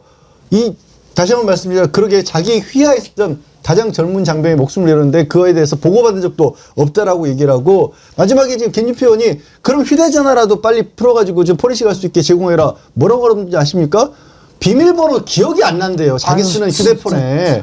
그래서 저런 정도면 야 저런 진짜 어처구니가 없는 정도, 뭐라고 말을 못하겠습니다, 정말. 정말 나쁜 자예요. 아니 저는요. 제가 이제 해병대 출신이잖아요. 저보다 기수도 후배예요. 기아 빠져가지고 지금 뭐 하는 짓인지 모르겠어요. 아니 불러요. 아니 그러니까 저는 아니 해병대의 정신하고도 맞지도 않아요. 해병대 장교가 부하가 저런 일을 당했는데 만약에 거짓말을 하고 허위사실을 얘기하고 본인의 죄를 덮기 저런 행동하는데 해병이 아니에요. 저는 그렇게 보고요. 황당한 건 사진도 공개가 됐잖아요. 그러니까 1사단에서 행사가 있었고 그 행사에 이종호와 김계환 전 사령관이 함께 있는 사진이 있어요. 찍힌 사진이 행사에. 생각을 해보세요. 사단장이요. 해병대 사령관이 자기 지역에 1사단이에요. 1사단에 행사가 있어 내려왔어요. 사단장이 안 갑니까? 그런 사단장이 어디 있습니까 세상에. 해병대 사령관이 내려왔는데 안 간다고요 그 자리에? 없었대요 자기는 거기에. 사진은 찍히지 않았으니까 자기는 없었다고 얘기하는데 그게 말이 되냐고요. 이종호 씨를 만난 적도 없다고 얘기하는데 이종호 씨와 관련된 부분에서 여러 예를 들면 SNS 대화 메시지도 나오고요. 사진도 이렇게 공개가 됐는데 물론 거기에 찍히지 않았다고 해서 같이 본인은 모른다? 이런 얘기를 어떻게 뻔뻔하게 할 수 있는 겁니까? 상식적으로 생각을 해보세요. 아니 그리고 지금 박성 씨가 거짓말할 이유가 없잖아요. 무슨 이유로 거짓말을 합니까 그 사람이. 그리고 양재열 변호사 얘기했지만 다른 증인도 있잖아요. 그런 사람들이 다 거짓말 본인만 아니라고 하고 다른 사람은 다 맞다고 하는데 그럼 누구 말이 맞는 겁니까 대체. 근데 국회 나와서 어떻게 저런 말 뻔뻔하게 저럴 수가 있는지 모르겠어요. 아니 언제까지 그럼 본인이 정말 같이 있는 사진이 찍힐 때까지 저럴 거예요? 저걸 국민들이 볼 때 어떤 생각이 들겠습니까? 군인이라고 그것도 해병대 장교라는 인간이 저런 행동을 한다는 건 대단히 저 해병대 일원으로서 너무너무 실망스럽고 해병대 자존심 상하는 일이고요. 저는 저거 쫓아내야 한다고 생각하고 해병 전후에서도. 정말 귀신은 뭐 하나 싶어요. 아니 진짜 저 말이 진짜 제가 너무 어이가 없는 게 아직도 만난 적이 없대요. 아직도. 저는 아직도 만난 적이 없어요. 그럼 언제 얘기할 거예요? 언제쯤 얘기해 줄까요? 만났다고? 그럼 박성훈 배우가 가가 특검 가지고 거짓말한 건가요? 그 박성훈 배우에 대한 명예훼손 아닙니까? 박성훈 배우가 가가지고 막 거짓말을 혼자 막 떠들다 온 거 아니에요? 지금 저 말에 의하면. 제가 정말 저 사람이 군인이었잖아요. 그래도 30년 가까이 군인했다고 알고 있는데 국민의 세금으로 그동안 호의호식하고 먹고 산 거예요. 그런데 아직까지 반성하지 못하고 본인 때문에 그 젊은 청년 진짜 귀하게 얻은 그 아들이 돌아가셨습니다. 본인 때문에 사진 나와 있잖아요. 근데 일말의 반심도 없고 양심 있어요? 아니, 기대도 안 하지만 그렇게 본인 사는 게 중요합니까? 그렇게? 뭐를 위해서요 도대체? 그런 군인의 명예 같은 건 없습니까? 저도 군인 가족이에요. 할아버지 군인으로 돌아가셨기 때문에. 진짜 군인이었다면 최소한의 군인 정신으로는 저렇게 하면 안 되는 겁니다. 이만큼의 책임이라도 있었어야죠. 아직도 만난 적이 없다? 그래요. 언제 만난지 제가 두고 보겠습니다. 언제 만났다고 얘기하실지. 아니 박성훈 배우가 뭐 때문에 안 만났다면 만났다고 얘기를 하겠습니까? 있을 수 없는 일이죠. 있을 수 없는 일이죠. 네. 그렇게 지금 증언까지 나왔으면 우리가 생각하기에 상식적으로 제가 기억을 잘 못했네요. 심지어 정말 말이 안 되지만 나는 그 배우가 뭐 장동건인 줄 알았다. 이렇게라도 이야기하면 그런가 보다 했는데. 아니, 그 정도면은 일상생활 불가능합니다. 그렇게 해서 못 만나고 비밀번호 기억 안 나면 그냥 병원 가세요. 병원 가기도 아깝긴 하지만. 하여튼 이번 국감에 이상한 놈들 많이 봅니다. 정말 저자들이 왜 아직도 있는가 하는 사람들이 너무너무 많죠. 대표적인 게 유철환 국민권익위원장, 또 김영석 독립기념관장. 이 자들 왜 거기에 지금 그렇게 버티고 있는지 모르겠어요. 또 하나 김낙년이라고요. 한국학 중앙연구원장이 있어요. 이 자도 도대체 모르겠어요. 윤석열 정부 있을 때 본인하고 윤석열하고 코드가 맞아서 그런 식으로 뭐 친일 행적을 막 떠내고 떠들어대고 그런다면 모르겠지만 지금도 그렇게 하고 있는 이유는 뭡니까? 이건 곰팡이고 바퀴벌레고 이런 거 아닙니까? 국회 교육위원회 국정감사에서 이자가 했던 말 한번 들어보시죠. 원장님께서 2023년에 직접 집필하셨던 부분을 제가 입수를 했습니다. 자, 일본군의 의뢰를 받은 민간 알선업자들이 위안부를 모집했다. 이딴 식으로 썼습니다. 도저히 용납이 안 됩니다. 그러니까 일본이 강제로 이 사람들을 성노예로 끌고 간 게 아니라 자발적으로 모집을 했으니 저 가겠습니다. 손들어서 신청해서 간 사람들입니까? 그는 그 민간업자가 하기도 했지만 그 배후에는 일본 정부나 군부가 역할을 했다고 생각합니다. 그럼 왜 그런 부분들을 안 쓰셨어요? 봐봐요. 민간 알선업자들이 위안부를 모집했다고 쓰셨고 그 뒷문장 보면 전차금으로 유인한 것이 일반적이었다. 돈 벌러 갔다는 뜻이잖아요. 일부분 이런 영역이 있다고 말씀하실 거죠? 그러겠죠? 그러면 이거 말고도 다른 영역도 같이 쓰셨어야지 왜곡이 아니라는 겁니다. 근데 원장님은 직접 집필하신 책에 보니까 이 위안부를 모집한 거고 돈 벌러 간 거다라는 부분만 쓰여 있어요. 근데 그 뒤에 사실은 유괴된 거였고 협박에 의한 거였고 인신매매였는데 국민들 다 알 것 같아서 그 부분을 뺐습니다. 이렇게 말씀하실 건가요? 제 인식은 뭐 그렇지 않습니다. 참 저것도 이해가 안 돼요. 아니 최진봉 네. 자기가 무슨 학자나 그냥 교수로 있으면서 이런저런 주장하는 거야. 뭐 그거야 그렇다고 칠 수 있어요. 근데 한국학 중앙연구원이라면 우리나라 한국 역사에 가장 그렇죠. 중요한 어떤 기틀을 이렇게 정리하고 그러는 자리 아닙니까? 맞아요. 그런데 저런 인식을 갖고 있는 사람이 그 자리에 지금도 있다. 이게 말이 안 되지 않습니까? 물러나야죠. 저는 윤석열 때 저런 사람을 앉혀가지고 우리나라 역사를 왜곡시켰던 거 아닙니까? 그 현장에 있었던 사람이고 그러면 정권 바뀌어서 물러나야 되는 거 아니에요? 한국학중앙연구원은 거기에요. 그 교육과정도 있어요. 박사과정까지 있습니다. 거기서 교육받는 사람들이 무슨 교육을 받겠습니까 대체? 뭐 중앙기관이 있거나 군인들도 거기 가서 학위받아 오는 사람들이 있거든요. 가끔 파견 나가서. 근데 거기서 그렇게 교육하면서 뭘 가르치겠냐고요 대체. 우리나라 역사를 왜곡하고 우리나라 역사의 친일적인 행적들을 자꾸 부각시키고 이런 부분들을 교육하는 기관에 장으로 앉아있다? 아니 그건 말이 안 되는 거잖아요. 본인이 그런 역할을 할 수 있는 자격이 안 돼요.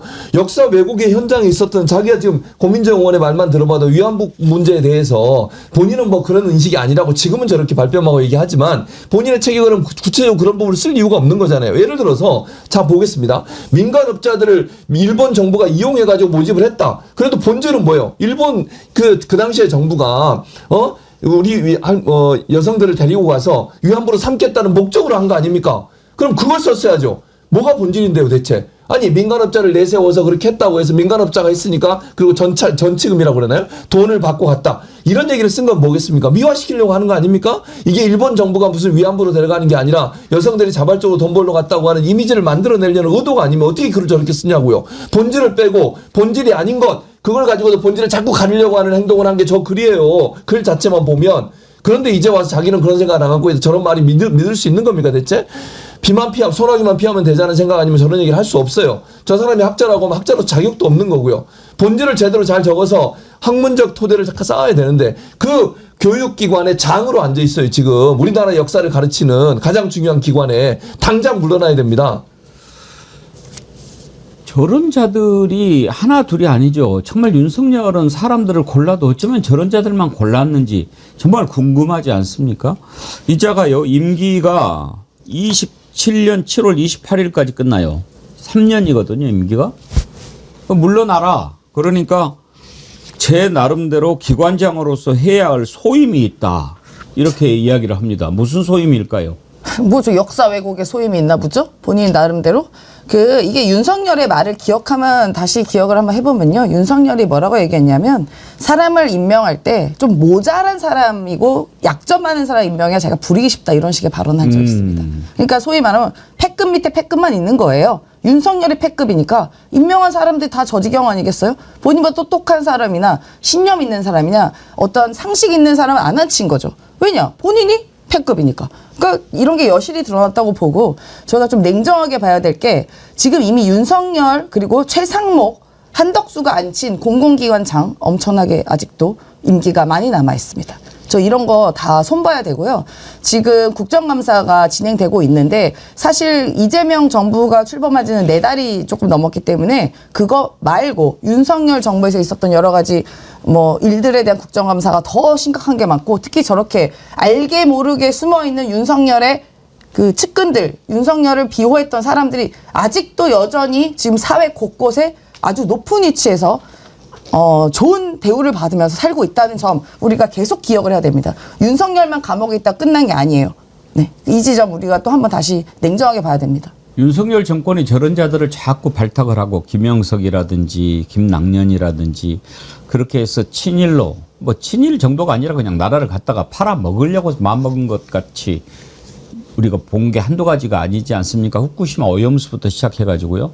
최근에 정말 국민들이 깜짝 놀란 게 그 관제에다가 다다미빵, 피노키탕. 일본 놈처럼 살고 싶었던 거죠. 그러게요. 우리가 윤석열이라는 자를 생각을 하고 얘기를 할 때 너무나 무지한 짓을 많이 했고 또 어떻게 보면 상식적인 부분도 너무 없기 때문에 그냥 이 자가 아무것도 모르는 사이에 어쩌다 보니 이런 자들이 밑에도 이런 자들이 모였다 이렇게 생각해서는 안 될 것으로 보입니다. 무지하고 그러니까 몰상식하고 상식도 없는 자는 많은데 친일을 했던 자만은 확실해 보여요. 이 자가 스스로 밝힌 게 있죠. 일본 총리와 첫 번째 회담을 가진 자리에서 자기가 기억하는 일본을 어렸을 때 봤었을 때 굉장히 아름다운 나라였다. 그래서 그때 아버지가 일본에서 가르칠 때 그 주변에서 어떤 게 맛있었고 이런 것들을 잔뜩 가지고 있는 기본적인 성향 자체가 친일적인 성향을 가진 자였던 거고 그 성향이 있었기 때문에 대표적으로 국가안보실에 있었던 김태호 전 차장같이 굉장히 친일적인 행각을 보였던 사람들이 주변에 모일 수밖에 없었던 거고 우연히 모인 게 아니라 친일 세력들 그중에서도 기득권을 가지고 있는 친일 세력들이 쭉 주변에 포진을 했던 겁니다. 그게 그래서 이어지고 있는 것이고 그래서 일본과 그렇게 가깝게 했던 부분이 일본에 무슨 물을 반컵을 먼저 채운다든 이런 얘기를 했던 것이고요. 지금 나온 자만 해도 27년까지 나야 공직자로 살 수가 해야 될 기관장으로 세야 될 일이 있다. 단순히 이 사람들은요. 보기에 저희는 왜곡을 한다라고 얘기를 하지만 그 자들의 문제는 그 자들로서는 자기 소신을 가지고 지금 역사를 바로 세운답시고 저런 일을 하고 있는 겁니다. 저자가 아까 위안부에 했던 얘기는요. 저희가 처음 시작할 때 캄보디아 청년들 얘기를 했죠. 캄보디아 청년들에 관해서 얘기를 하면서 돈 벌러 갔습니다. 끝. 이렇게 얘기한 거 똑같은 기록을 남기려고 하고 있고 그다음에 국감에서도요. 반성하는 표정이라든가 그 자리가 힘들어하는 표정이 아니라 웃고 있어요. 지금 그 자들이 계속 문체부와 관련돼서 문화체육부만 관련해서도 그런 자들이 100여 명이 지금 계엄 이후에만 임명이 됐습니다. 이거 큰일입니다. 대한민국 미래를 위해서. 예, 오늘 1부는 여기까지 하도록 하겠습니다.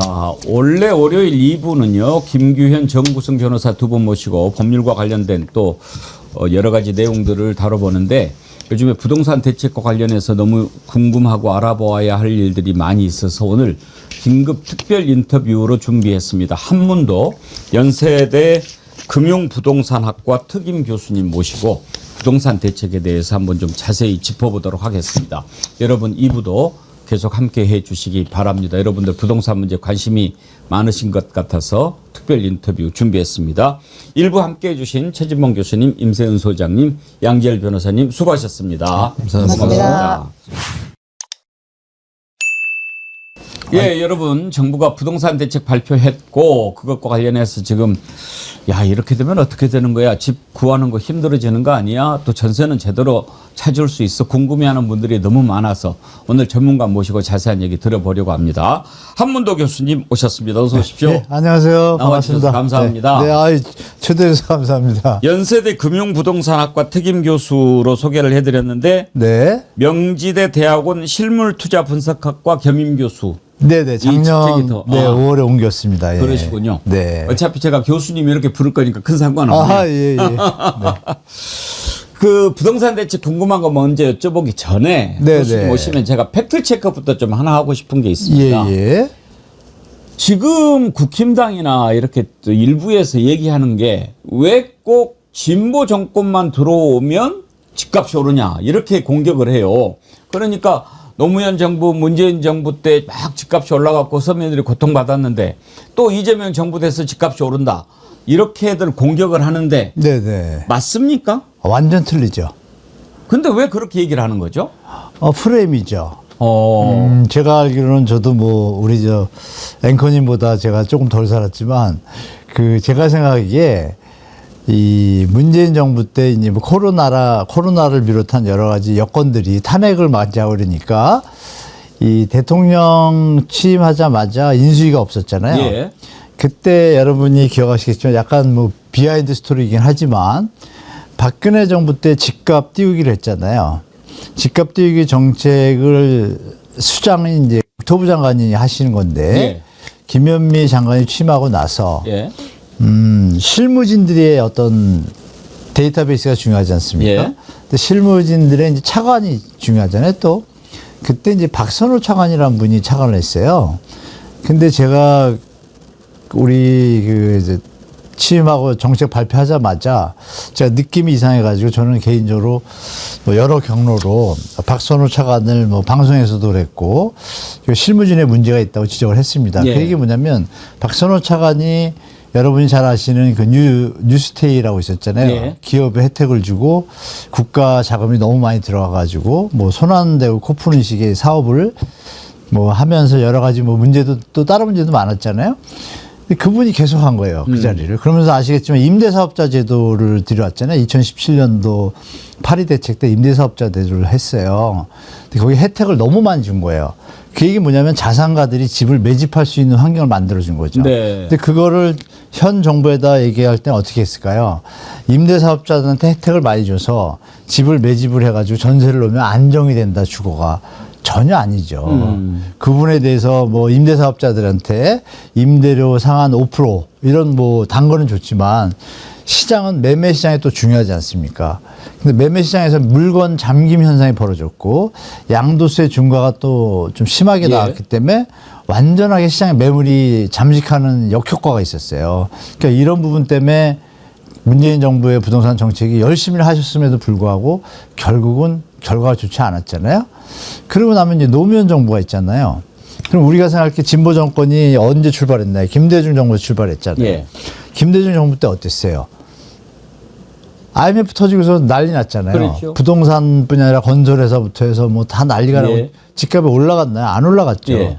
너무 내려가서 거꾸로 올리자고 아우성 칠 때 여러 가지 임대사업자 제도부터 해서 분양가 자율화 이런 걸 해가지고 임기 4년 차부터 이게 다시 찾아갔습니다. 그러면 그때부터 찾아가면서 노무현 대통령이 취임을 하셨잖아요. 근데 그때 살짝 오르기 시작할 때예요. 예. 그래서 1, 2년 보고 있다가 나중에 이제 갑자기 과열을 타니까 저 골드노믹스 시절이니까 돈이 갑자기 전 세계가 풀리면서 그러면서 이게 경제 흐름 따라가지고 움직인 거거든요. 근본적인 거는 유동성이 풀리면 당연히 부동산뿐이 아니라 자산 가격이 다 상승하지 않습니까? 그런 부분에 사이클이 있습니다. 예. 그 사이클마다 공교롭게 김대중 정부에서는 4년 동안은 집값이 계속 내려가서 안정적이었는데 5년, 4년 차부터 타기 시작했고 상승을 한번 타기 시작하면 관성이 있잖아요. 그게 한 뭐 5, 6년 가거든요. 이게 이제 노무현 정부 때 이어져 온 겁니다. 근데 너무 올라가니까 노무현 정부에서는 집값을 잡으려고 애를 썼고 올라가던 것이 글로벌이 터졌잖아요. 터지고 나서 그러면 전체 어떤 자산 버블이 조정이 되고 그러면 경제 사이클상 다시 저점을 갖다 올라가는 시기가 올 거 아니에요? 그게 이제 문재인 정부 시절이 딱 겹친 거예요. 예. 경제 사이클상을 이렇게 보셔야지. 그러면 여러분이 생각하실 때 전두환 대통령이나 그 전에는 폭등을 했잖아요, 사실. 금리가 7% 8%인데도. 그럼 그때는 경제 사이클이 좋았잖아요. 경제 성장률이 15%고. 예. 이런 어떤 연유들이 베이스에 있기 때문에 진보 정권이 잡으면 집값이 오른다. 그러면 박근혜 정부에서 그럼 집값이 내렸나요? 역으로? 올랐잖아요. 박근혜 그러니까 정부 때는 최경환 부총리 막 돈 빚내서 집 사라고 막 난리치지 대놓고 않았습니까? 했잖아요. 그러니까 그런 것을 우리가 명확하게 구분해야 되는데 이 저쪽 분들의 특징이 뭐냐면 전체 맥락을 끊어서 하나의 팩트를 가지고 일반화 시켜버리잖아요. 근데 그거를 계속 또 언론들이 받아주니까 이게 좀 오판되는 어떤 소스로 된 것 같습니다. 알겠습니다. 일단 팩트 체크를 하고 싶었는데 교수님 말씀은 진보 정권만 들어오면 집값 올라간다. 이건 절대 사실이 아니다. 이 말씀인 거죠. 그렇죠. 경제 사이클과 같이 움직이죠. 사이클하고. 네네. 그러면 이제 지금 이번에 정부가 부동산 대책을 내놓지 않았습니까? 예. 그러면 지금 이 시장에 뭐가 안 좋은 신호다라고 본 걸까요? 안 좋은 신호가 뭐가 있나요? 근데 왜 대책을 내놓습니까? 지금 대책을 내놓은 거예요? 예. 대책을 내놓은 이유가 아니라. 이유가 뭡니까? 안 좋은 신호는 이제 6.27 대책 던졌을 때만 해도 예. 시장에 좀 안정면으로 가는 것 같았는데 이 97 대책이 예. 공급 대책은 공급 대책인데 간단히 말씀 올리면 공급을 하는데 바로 집이 우리가 살 수 있는 환경이 아니라 계획이잖아요. 그리고 3, 4년 뒤부터 집이 이제 공급이 되지 않습니까? 그럼 그 사이에 집을 살 사람들은 비싼 집을 살 수밖에 없는 환경에 놓이는 그 데드 타임을 해결하는 방안이 정부에서 97 대책 때 던지지 못했어요. 그 집을 질 건데 그러면 얼마에 분양할 거냐? 이것도 되게 중요하죠. 그것도 내놓지 못했어요. 그러니까 97 대책이 도리어 역효과를 준 게 뭐냐면 공급 대책을 안에 내용을 들여다보니 재건축 재개발의 도시정비 사업이 물량이 꽤 되는 거예요. 그러면 이거는 또 전부가 아니구나. 그러면 이제 전문가들 중에는 시장 친화적인 사람들이 있고 저같이 정상화론자가 있는데 제가 봐도 이 수치가 안 나오거든요. 왜냐하면 재건축 재개발은 조합원이 결정하는 거잖아요. 예. 정부나 지자체가 할 수 있는 것은 사업을 잘할 수 있도록 사업성을 높여주는 건데 그러면 그건 용적률 완화거든요. 근데 그건 공공재거든요.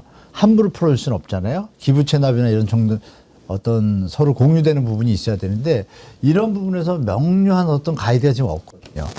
너무 주택가격이 올랐기 때문에 이 현재 조합원들의 상태가 어떠냐면 이 건축비가 또 많이 올라거든요. 그럼 그 부분이 세대가 이것도 되게 중요한데요.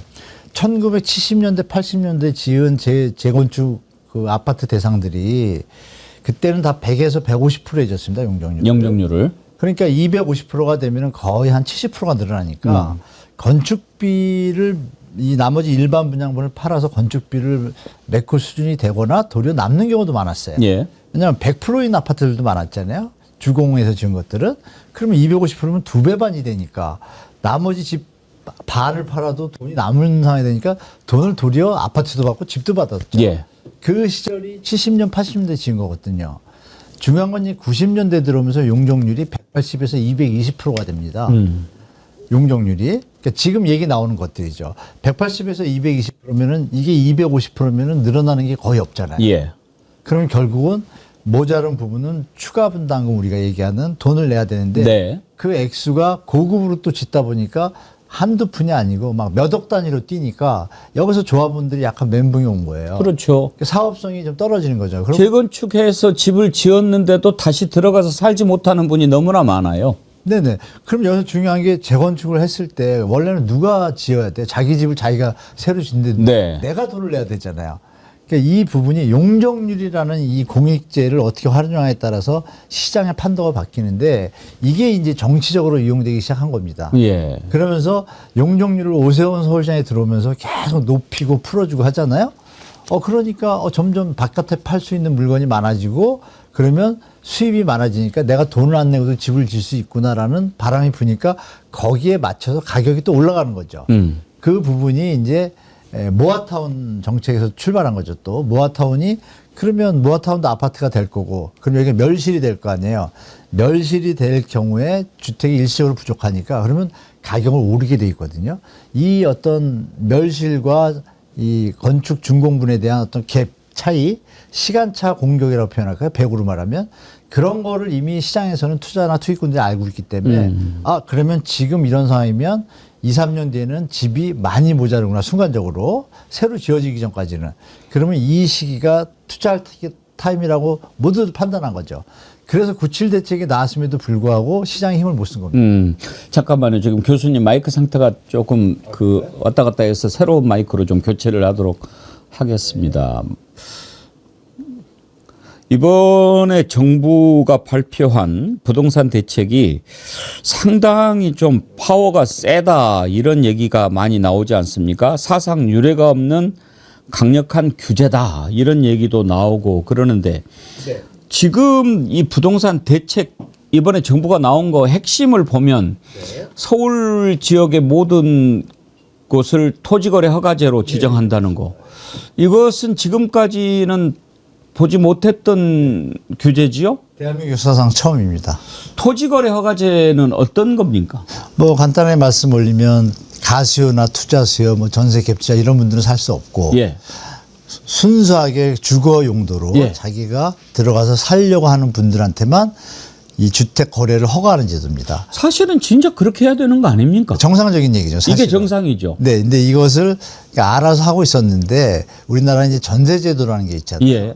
이게 이제 예전에는 안 그랬는데 이거는 이제 주거 사다리 역할로 전세를 끼고 집을 사둔 다음에 모자른 돈을 모아서 넘어갔는데 전세 대출이 박근혜 정부 때 나왔잖아요. 예. 이게 갑자기 2억이던 집이 전세 가격이 한 7천 1억이던 게 갑자기 전세 대출을 2억을 해주니까 그럼 집값은 당연히 2억이 아니라 3억이 되겠죠. 예. 여기서 이제 출발을 하다 보니까 이게 이제 동기가 돼가지고 이런 이제 시장 상황이 이제 펼쳐진 거죠. 그러니까 이런 시장 상황에서 제가 잠시 질문을 정확하게 다시 한번 정리하겠는데요. 토지거래 허가제. 네, 토지거래 허가, 네, 맞습니다.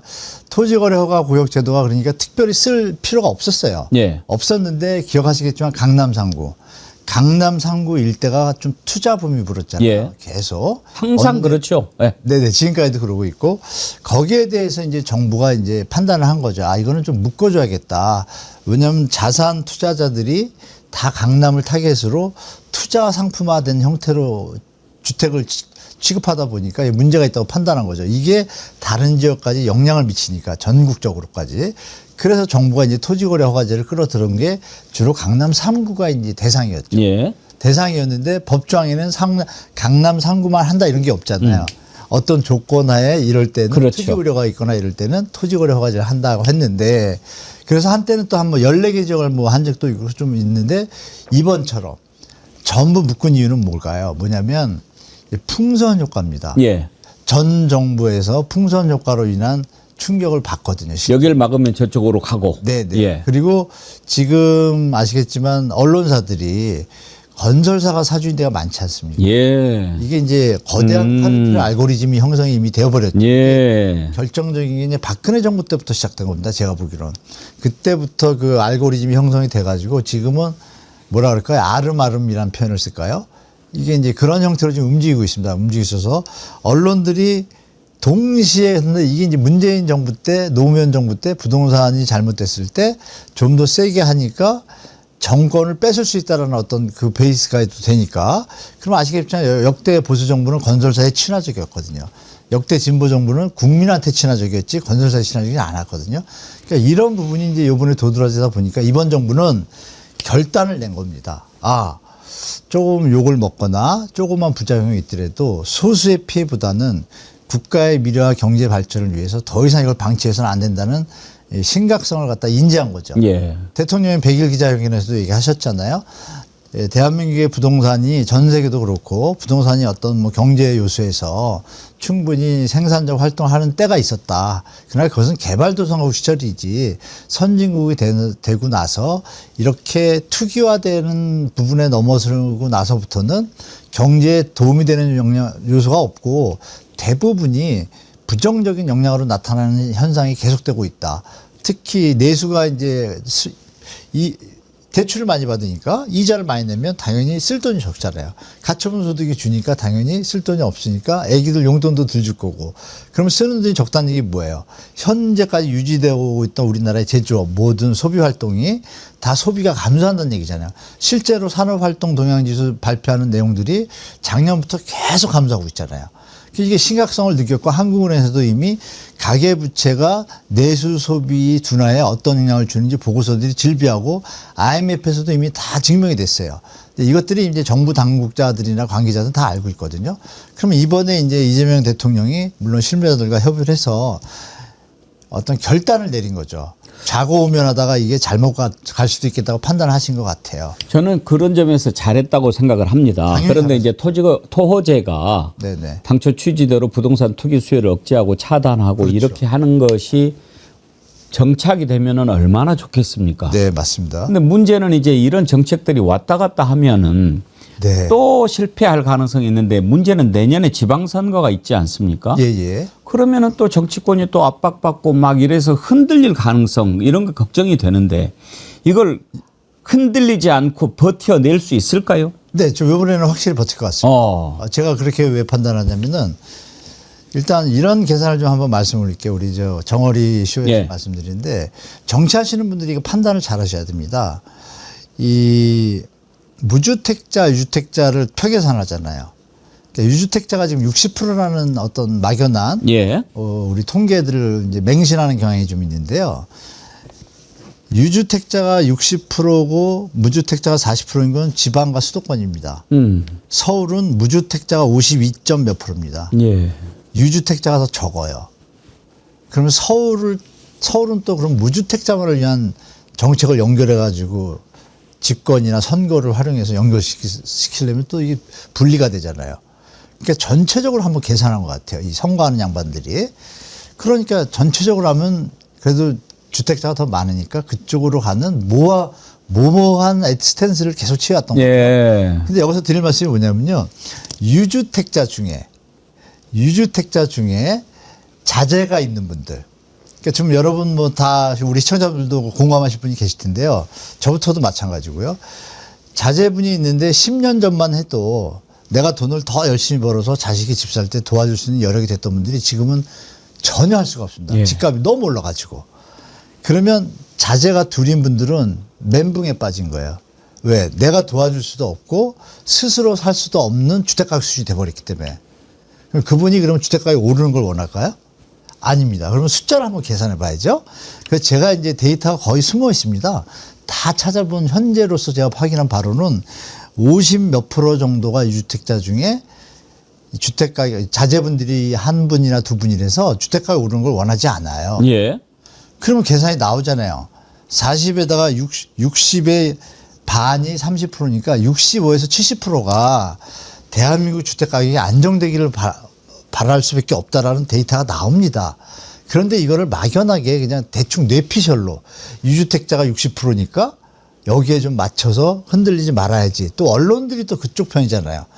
여기서 그러면 국민은 정부의 진정성을 다 판단할 수 있잖아요.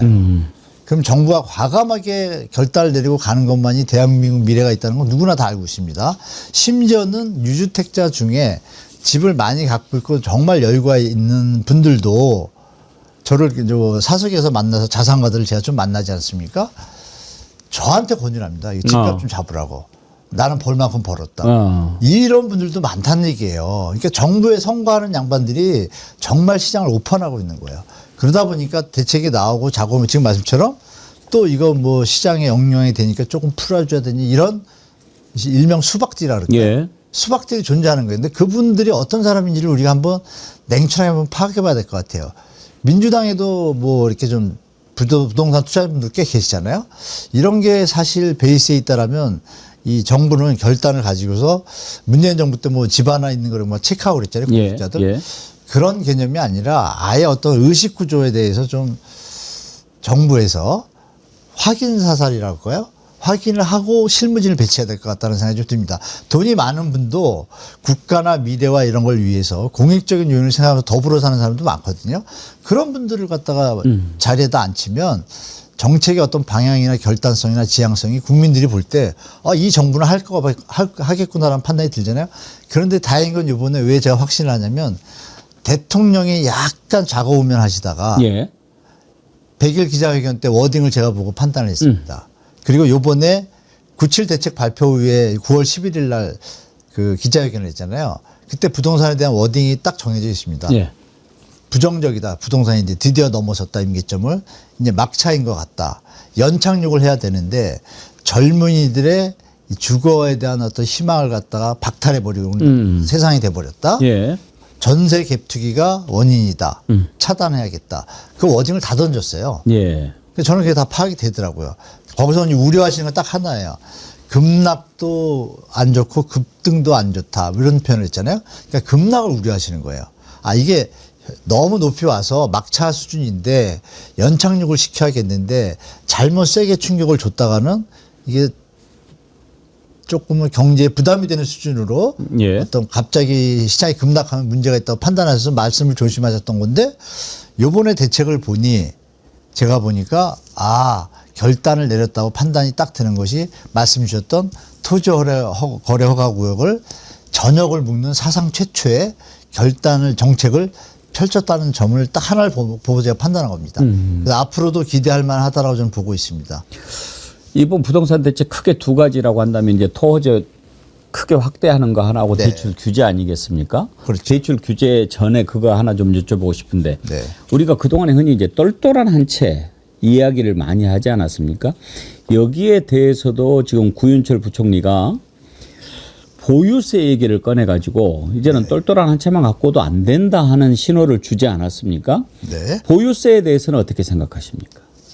보유세는 장기적으로 지금 워딩을 던지는 게 맞는 타입입니다. 이거는 뭐 이미 학자들은 다 알고 있고요. 우리는 좀 기형적인 세금 구조인 걸 다 알고 있습니다. 보유세가 적정 수준, 우리가 뭐 차를 타도 누진세가 붙고 그 비중이 어느 정도 예측이 되잖아요. 근데 주택은 아시겠지만 보유세 기준도 작을 뿐더러 그 예외 조항이 이렇게 많습니다. 양도세 감면 조항. 네. 조금만 뭐하면 그냥 세금을 하나도 안 내요. 근데 그걸 활용해가지고 여러분들이 혹시 아시는지 모르는데 일시적 2주택 양도세. 예. 그러면 이분은 일시적이라는 표현을 썼어요, 앞에다. 이게 뭐냐면 우리가 집을 사서 갖고 있다가 갑자기 발령이 났어요. 아니면 너무 아파가지고 병원에 가서 같이 가족이 가야 됐어요. 이러면 집을 할 수 없이 팔고 가야 되잖아요. 근데 이게 하루아침에 팔리는 게 아니니까 이분이 의도적인 자의적인 게 아니라 투기나 투자의 마인드가 아니라 실거주 환경상 갈 수밖에 없잖아요. 그러면 일단 저쪽 집을 가야 되고 이 집은 팔아야 되잖아요. 시간이 필요하지 않습니까? 그래서 이게 처음에 6개월, 1년으로 시작된 거예요. 네. 누구나 이해할 수 있죠. 그런데 이게 갑자기 어느 세월에 부지불식간에 3년으로 늘어버립니다. 아니 3년 동안 집을 왜 못 팔죠? 이게 어디서 출발하냐면 요 갭을 활용해 가지고 3년마다 집을 사고 팔고 하는 투자 행위를 유발할 수 있는 기간입니다. 그렇죠. 이거를 박근혜 정부 때부터 시작된 겁니다. 보장한 거네요. 그러니까 여기 우리나라의 기득권이랄까요? 뭐 죄송한 얘기지만 기재부를 비롯한 금융위원회 이분들이 모든 매뉴얼을 저는 다 갖고 있다고 생각해요. 이렇게 지금 말씀드린 그런 조항처럼 기재부에서 조세특례법도 관리하지 않습니까? 이런 몇 개 조항들만 풀어주면은 이 투자자들 입장에서는 세금 안 내고 계속 투자할 수 있는 거예요. 그러니까 이런 부분들이 시장에서 좀 횡행하고 있다는 것을 이미 다 알고 있죠, 우리들이. 그러니까 이런 부분이 이 정부에서는 이미 간파를 좀 똑바로 하고 하나하나의 디테일한 대책을 갖다 충분히 세운다라면 제가 볼 때는 이번에 어떤 정부의 어떤 대책이 이것으로 끝나는 것이 아니라 차후적인 대책이 또 필요하다고 느끼는 부분이 뭐냐면 이제 좀 약간 다른 얘기지만 이 공급 대책은 발표를 하셨는데 얼마에 분양하는지가 표현이 안 됐어요. 그리고 LH를 직접 우리가 시행을 하겠다. 민간 건설사에 주택지를 공급해가지고 국민 세금으로 보상을 해가지고 택지직을 지정하잖아요. 3기 신도시도 그렇고 2기도 그렇고 국민 세금으로 땅을 샀습니다. 국민 세금으로 또 건축을 해요. 다시 국민한테 분양을 해요. 그럼 그 LH의 역할은 뭔가요? 국민의 주거 안정을 위해서 대리인 역할을 하는 거예요. 그런데 이 LH가 약간의 영업이익을 추구하는 집단으로 약간 변질이 됐습니다. 변질이 되고 건설사와 약간 유착하는 형태의 모습들이 이제 그동안 정책의 과정 속에서 지금 자리 잡게 됐어요. 제가 볼 땐. 그러면은 이 국민의 세금을 했으니까 당연히 그러면 반값 아파트라는 개념에서 요번에 LH가 민간의 이익이 너무 과다하니 대통령께서 LH 민간 이익이 문제가 있다. 직접 시행할 수 없냐 해가지고 결국 했잖아요. 거기까지 좋았는데 그러면 시행을 했으면 민간의 이익이 10에서 15%가 증가한다고 하면 그 증가한 부분이 국민한테 간다라는 전제라고 누구든지 예측이 가능하잖아요. 그러면은 발표를 할 때 공공택시는 물론 분양가 상한제를 적용하지만 여기도 아주 기가 막힌 비하인드가 있습니다. 이건 좀 이따 말씀드리고 그러면은 우리 대책을 발표할 때 분양가에 대해서 우리가 LH가 직접 시행을 함으로 앞으로 민간에 가던 이익을 충분히 고려해 가지고 우리 국민들한테 최대한 저렴하게 부담 가능한 주택으로 갈 계획을 고민하고 계속 준비하고 있다라고 말이라도 한마디 해야 되는데 입 닦으시게요. 아무 얘기가 없으니까 우리 3기 신도시 분양가가 많이 올랐다고 좀 볼멘 소리를 서민들이 많이 하셨잖아요. 거기에 대해서 불안감을 느끼는 거예요. 게다가 또 뒤에 합니다. 그럼 여기서 역으로 생각해 볼 때 이명박 대통령 정부가 잘한 게 딱 그 한 가지입니다. 제가 볼 때. 이 세곡내곡 등의 보금자리 주택을 공급하면서 규제를 다 풀었음에도 불구하고 그때 풀었거든요. 2008년 글로벌 금융위기 때문에 풀었음에도 불구하고 주택 가격이 자꾸 좀 원하지 않는 방향으로 폭등할 것 같으니까 딱 던진 게 이 세곡내곡동하고 하남 미사하고 몇 개 지역을 갖다가 보금자리 주택 반값에 분양하겠다고 했습니다. 그럴 때 처음에 사람들이 설마 반값 이랬는데 계산이 나오는 거예요. 분양 예정가까지 나왔습니다. 그리고 그대로 분양했습니다. 그때 평당 강남의 시세가 2,500에서 3,000만 원이었어요. 예. 그 당시에. 예. 10년, 11년도에. 이때 이 분양 가격이 얼마였냐면요. 1,200만 원이었습니다. 오. 딱 반입니다. 예. 토지 임대분은 더 쌉니다. 혹자들은 뭐 토지 임대라서 그렇다 그러는데요. 토지 임대도 있고 분양분도 있었어요. 토지 임대분은 더 싸서 800만 원에 분양했습니다. 그러면 이건 이미 증명됐잖아요. 근데 예. 중요한 것은 이 정책을 던지자마자 서울이 어땠어요? 2010년, 11년, 12년, 13년, 14년까지 안정됐습니다. 이 얘기 뭐냐면 소비자들은 내가 바보가 아닌 다음에야 3, 4년 기다리면 내가 반값에 살 수 있는 기회가 있잖아요. 내가 당첨이 될지 안 될지 모르지만 누구나 그 생각을 갖고 있잖아요. 어떤 바보가 무리해서 지금 2배나 되는 집을 사겠어요. 네. 기대감을 줘서 이 수요의 쏠림 현상과 포모 현상을 다 잠재운 거죠. 그 하나의 대책으로. 그렇다면 이분은 저 얼마나 좋은 환경이에요.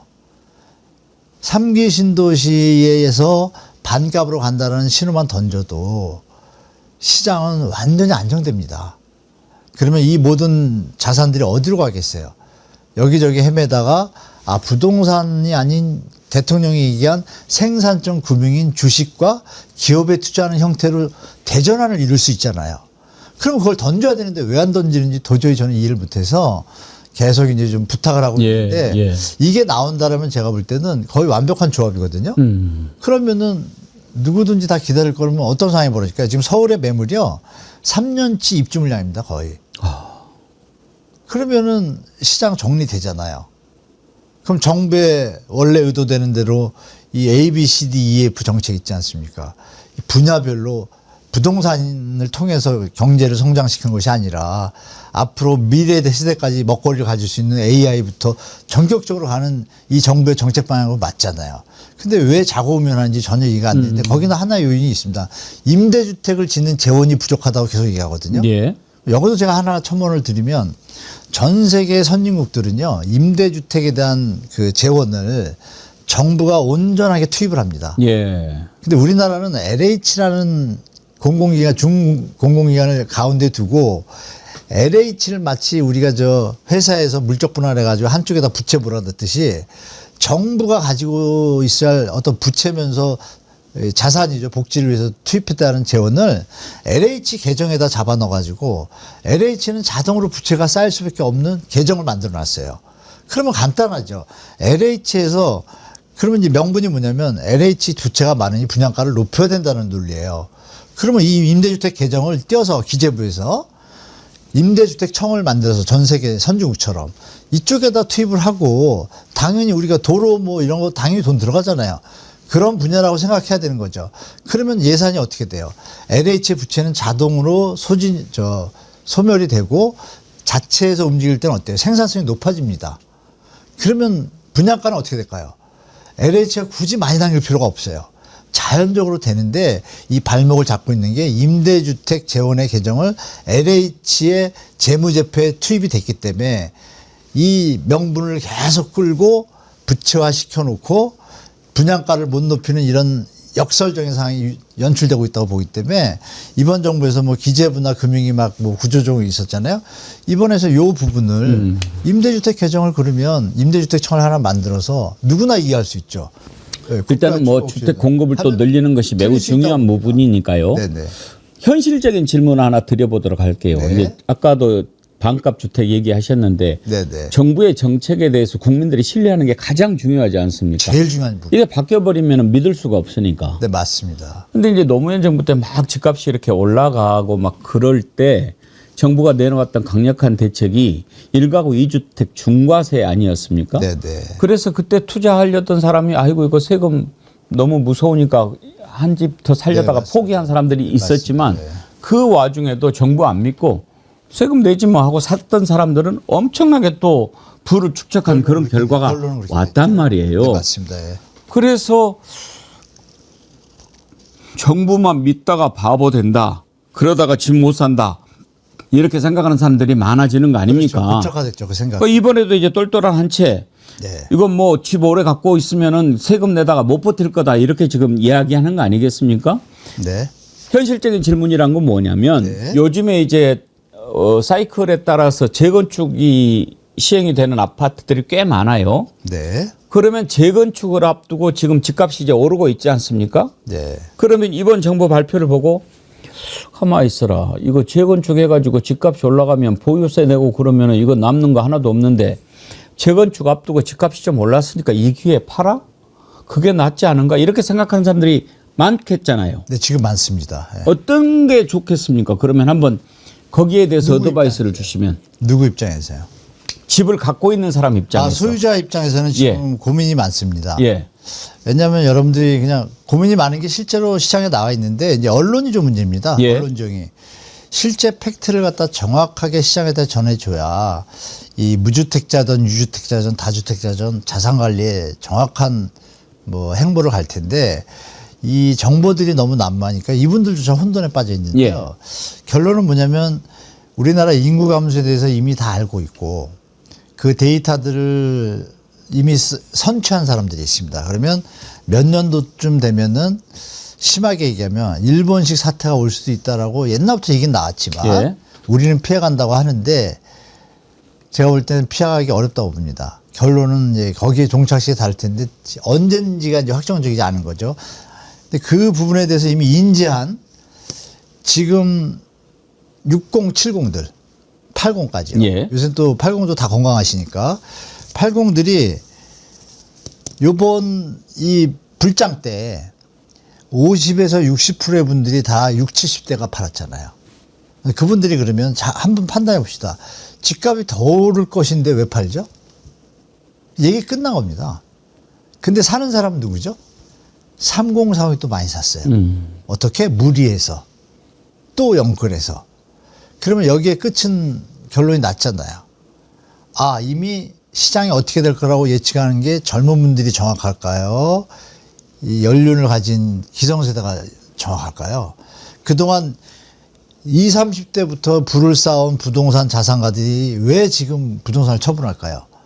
삼성물산, 삼성이라는 대그룹이 왜 강남 한복판에 있는 사옥들을 처리했을까요? 큰 그림에서 한번 보셔야 됩니다. 유지는 되고 있는데 지금 이 부분이 다른 마땅한 투자 자산이 없고 우리나라 주식시장이 불안정하고 아주 주가 조작으로 난무하다 보니 좋은 투자처를 갈 곳이 없는 돈들이 부동산에 몰리는 데다가 기득권들이 맛을 본 기득권들이 정치권에 진출하면서 여러 가지 제도적으로 보이지 않게 이 틀을 다 쌓아놓은 거예요. 깨기가 어렵죠. 어려운데 이번에 이제 대통령이 토지거래가 그걸 팍 묶은 자체가 그 의지가 되게 깊은 겁니다. 거기에는 보이지 않는 큰 전쟁이에요, 사실은. 그러면 이걸 깨기 위해서 많은 것들이 움직이겠지만 지금 우리가 판단할 거는 향후 부동산 가격이 어디까지 오를까를 한번 객관적으로 또 말씀드리면 맨하탄의 집값이 얼마인지 다들 모르시잖아요. 예. 자, 이런 얘기들은 좀 이해가 되실 거예요. 은행의 그 VIP PB센터 있지 않습니까? 그러니까 VVIP들이 자산가들이 모여 있는 곳 이쪽에서 그 센터장들이 있습니다. 제가 이제 방송국에서 이제 만나서 이렇게 패널로 만나고 되면은 이렇게 방송 끝나고 뭐 차 한잔하고 이러지 않습니까? 그럼 이제 그분들은 저한테 이제 부동산 실무 시장에 예. 물어보게 되고 저는 이제 자산가들의 행태도 물어보게 돼요.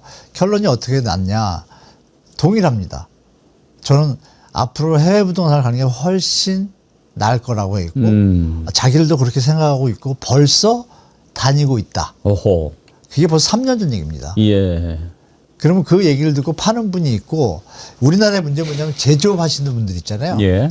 제조업 하시던 분들이 작년 재작년부터 붐이 불었어요. 그래서 요번에 불장의 역할을 했습니다. 어떤 역할이냐. 30년 동안 열심히 해서 20, 30억을 벌고 4, 50억을 벌었는데 충분하죠. 그런데 상공회에서 나가서 이렇게 사장들하고 만나다 보니 그중에 몇몇 사장이 나 강남에 집을 샀는데 2채를 샀는데 뭐 30억을 벌었어. 그러니까 이제 약간 멘붕이 오는 거예요. 그러면서 되게 고민하시는 분들이 엄청 많다는 거를 제가 상공회에서 강연을 가는데 티타임 때 그런 현상들이 작년 재작년에 나타나는 거예요. 그러면 제가 볼 때 그러면 그동안 부동산을 안 쳐다보던 분들조차 쏠린 시기가 이미 작년 재작년에 이제 올리기 시작한 거예요. 예. 여기서 이제 칼이라 그럴까요? 허황된 잘못된 길로 가는 것을 대통령이 인지한 거죠.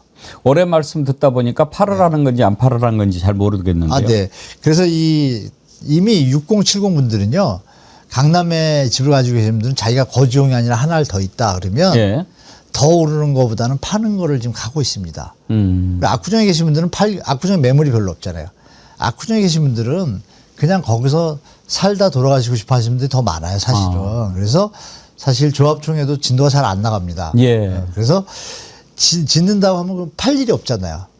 그러니까 그 부분 때문에 제가 볼 때는 진짜 거주자 외에는 팔 물건들이 그렇게 많지는 않습니다. 다만 3040들이 2020년도부터 들러붙었잖아요. 20, 21, 22, 23, 24, 22년도는 빠졌고 거기에 모인 분들이 2년 거주 요건이나 이런 걸 채우려면은 내년 후년 뭐 이때부터 막 팔아야 되거든요. 내년 후년이 입주 물량이 적으니까 적정기예요. 팔아야 되는데 정부에서 뭘 했죠? 토지거래허가를 딱 묶었어요. 이게 절묘한 겁니다. 그러면 지금 사실 토지거래허가 이때 매물이 줄었었냐. 딱 나오면 그럼 나 안 팔라고 예전처럼 매물이 쭉 들어가야 되는데 그렇지 않습니다. 매물이 그대로 있거든요. 그 얘기 뭐냐면 팔려는 분들이 6070 분들이 이미 올 봄에 많이 파셨고 3040 중에서 매입을 했던 분들 영끌 시절에 강남 이제 많이 올랐으니까 많이 오르는 게 여러분들이 정확히 판단하실 게 강남이 다 오른 것 같지만요. 5,000세대나 뭐는 대단지 신축 거의 구축 수준이죠. 뭐 2008년부터 10년도 사이에 잠실 엘리트 이런 것들과 최근에 입주하는 신축 대단지 1,000세대 이상 이런 데들만 최고점을 가고 올라갔죠. 그리고 잠실 주공 재건축 5단지 이렇게 특수하게 용적률이 작고 이런 몇 군데만 좀 올라갔고 나머지 25개구 중에 8개구를 제외한 17개는 다 지금 10에서 20% 다 하락한 상태입니다. 이 시장 상황을 냉정하게 팩트를 봐야 되는데. 알겠습니다. 사실 부동산 대책 뭐 이런 얘기하면 우리 국민들의 물론 뭐 집에 대해서는 모든 사람들이 관심을 가지고 있지만 그렇죠. 집 없는 서민들 그리고 서울 수도권이 아니고 지역에 사시는 분들한테 좀 남의 얘기이기도 해요. 네, 그렇습니다. 서울에 이렇게 너네들 돈 많은 놈들이 하는 얘기지 이런 생각하고 있는데 하여튼 그런 그 괴리감도 좁히는 게 필요할 거고 끝으로 한 가지만 더 여쭤보겠습니다. 네네. 지금 주식시장이 계속 상승세 아닙니까? 네, 오늘도 지금 3,800 뚫어가지고 최고치를 예, 또 경신했다고 하는데 근데 대체로 이 자본의 흐름이 주식시장이 활성화되면 오히려 부동산 시장은 또 반대가 되고 막 그런 거 아니었나요? 같이 올라갑니까? 일단 후행성을 가지고 있죠. 주식이 선행성을 가지고 있고 부동산 시장이 후행성을 가지고 있습니다. 그럼 이렇게 주식시장이 올라갈 때 부동산 시장은 어떻게 될 거라고 보십니까? 나중에 따라가는 형태를 보이는데요. 중요한 것은 뭐냐면 이건 정상적일 때입니다. 그러니까 우리가 M2라고 하잖아요. 방외 통화량. 그러니까 사과가 2개 있는데 100원이 돈이 있으면 50원 50원인데 돈이 200원이 풀리면 100원 100원으로 올라가잖아요. 가격이. 그러니까 M2 통화량이 늘어나면 자산가격이 올라가지 않습니까? 그러면 우리나라의 M2 증가율이랑 비교했을 때 주식시장은 한 3배 올랐다고 하면 부동산이 한 4.5배 올랐습니다. 이미 오버슈팅이 나 있는 거예요. 예. 그러면 주식시장이 지금 올라가고 있잖아요. 이제 한 3.8 갔다고 봐요, 저는. 그럼 이게 4.5가 가더라도 정상적인 건 그대로 있어야 되는 거예요. 그러면 이 돈이 이리로 넘어오냐? 아직은 아닌 거죠. 그 시기에는 좀 멀다.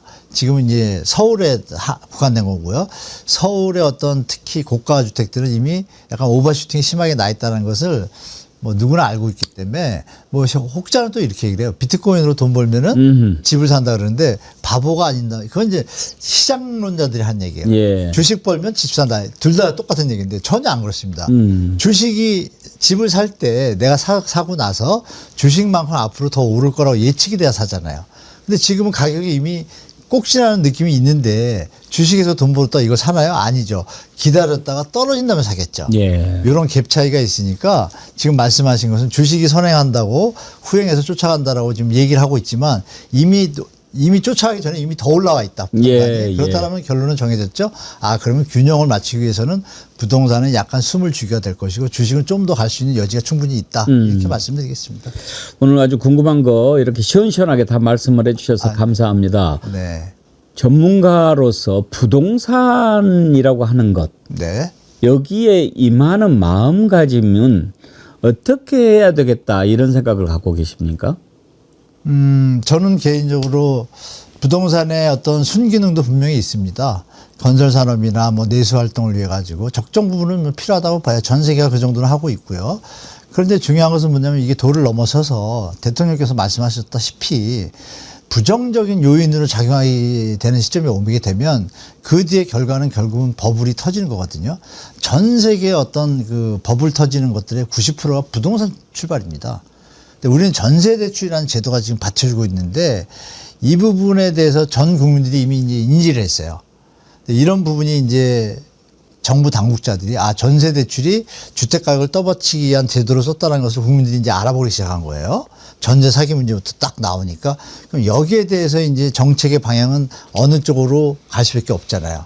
더 이상 펌핑하거나 이렇게 받치기에는 좀 역부족이라는 것을 이미 알고 있잖아요.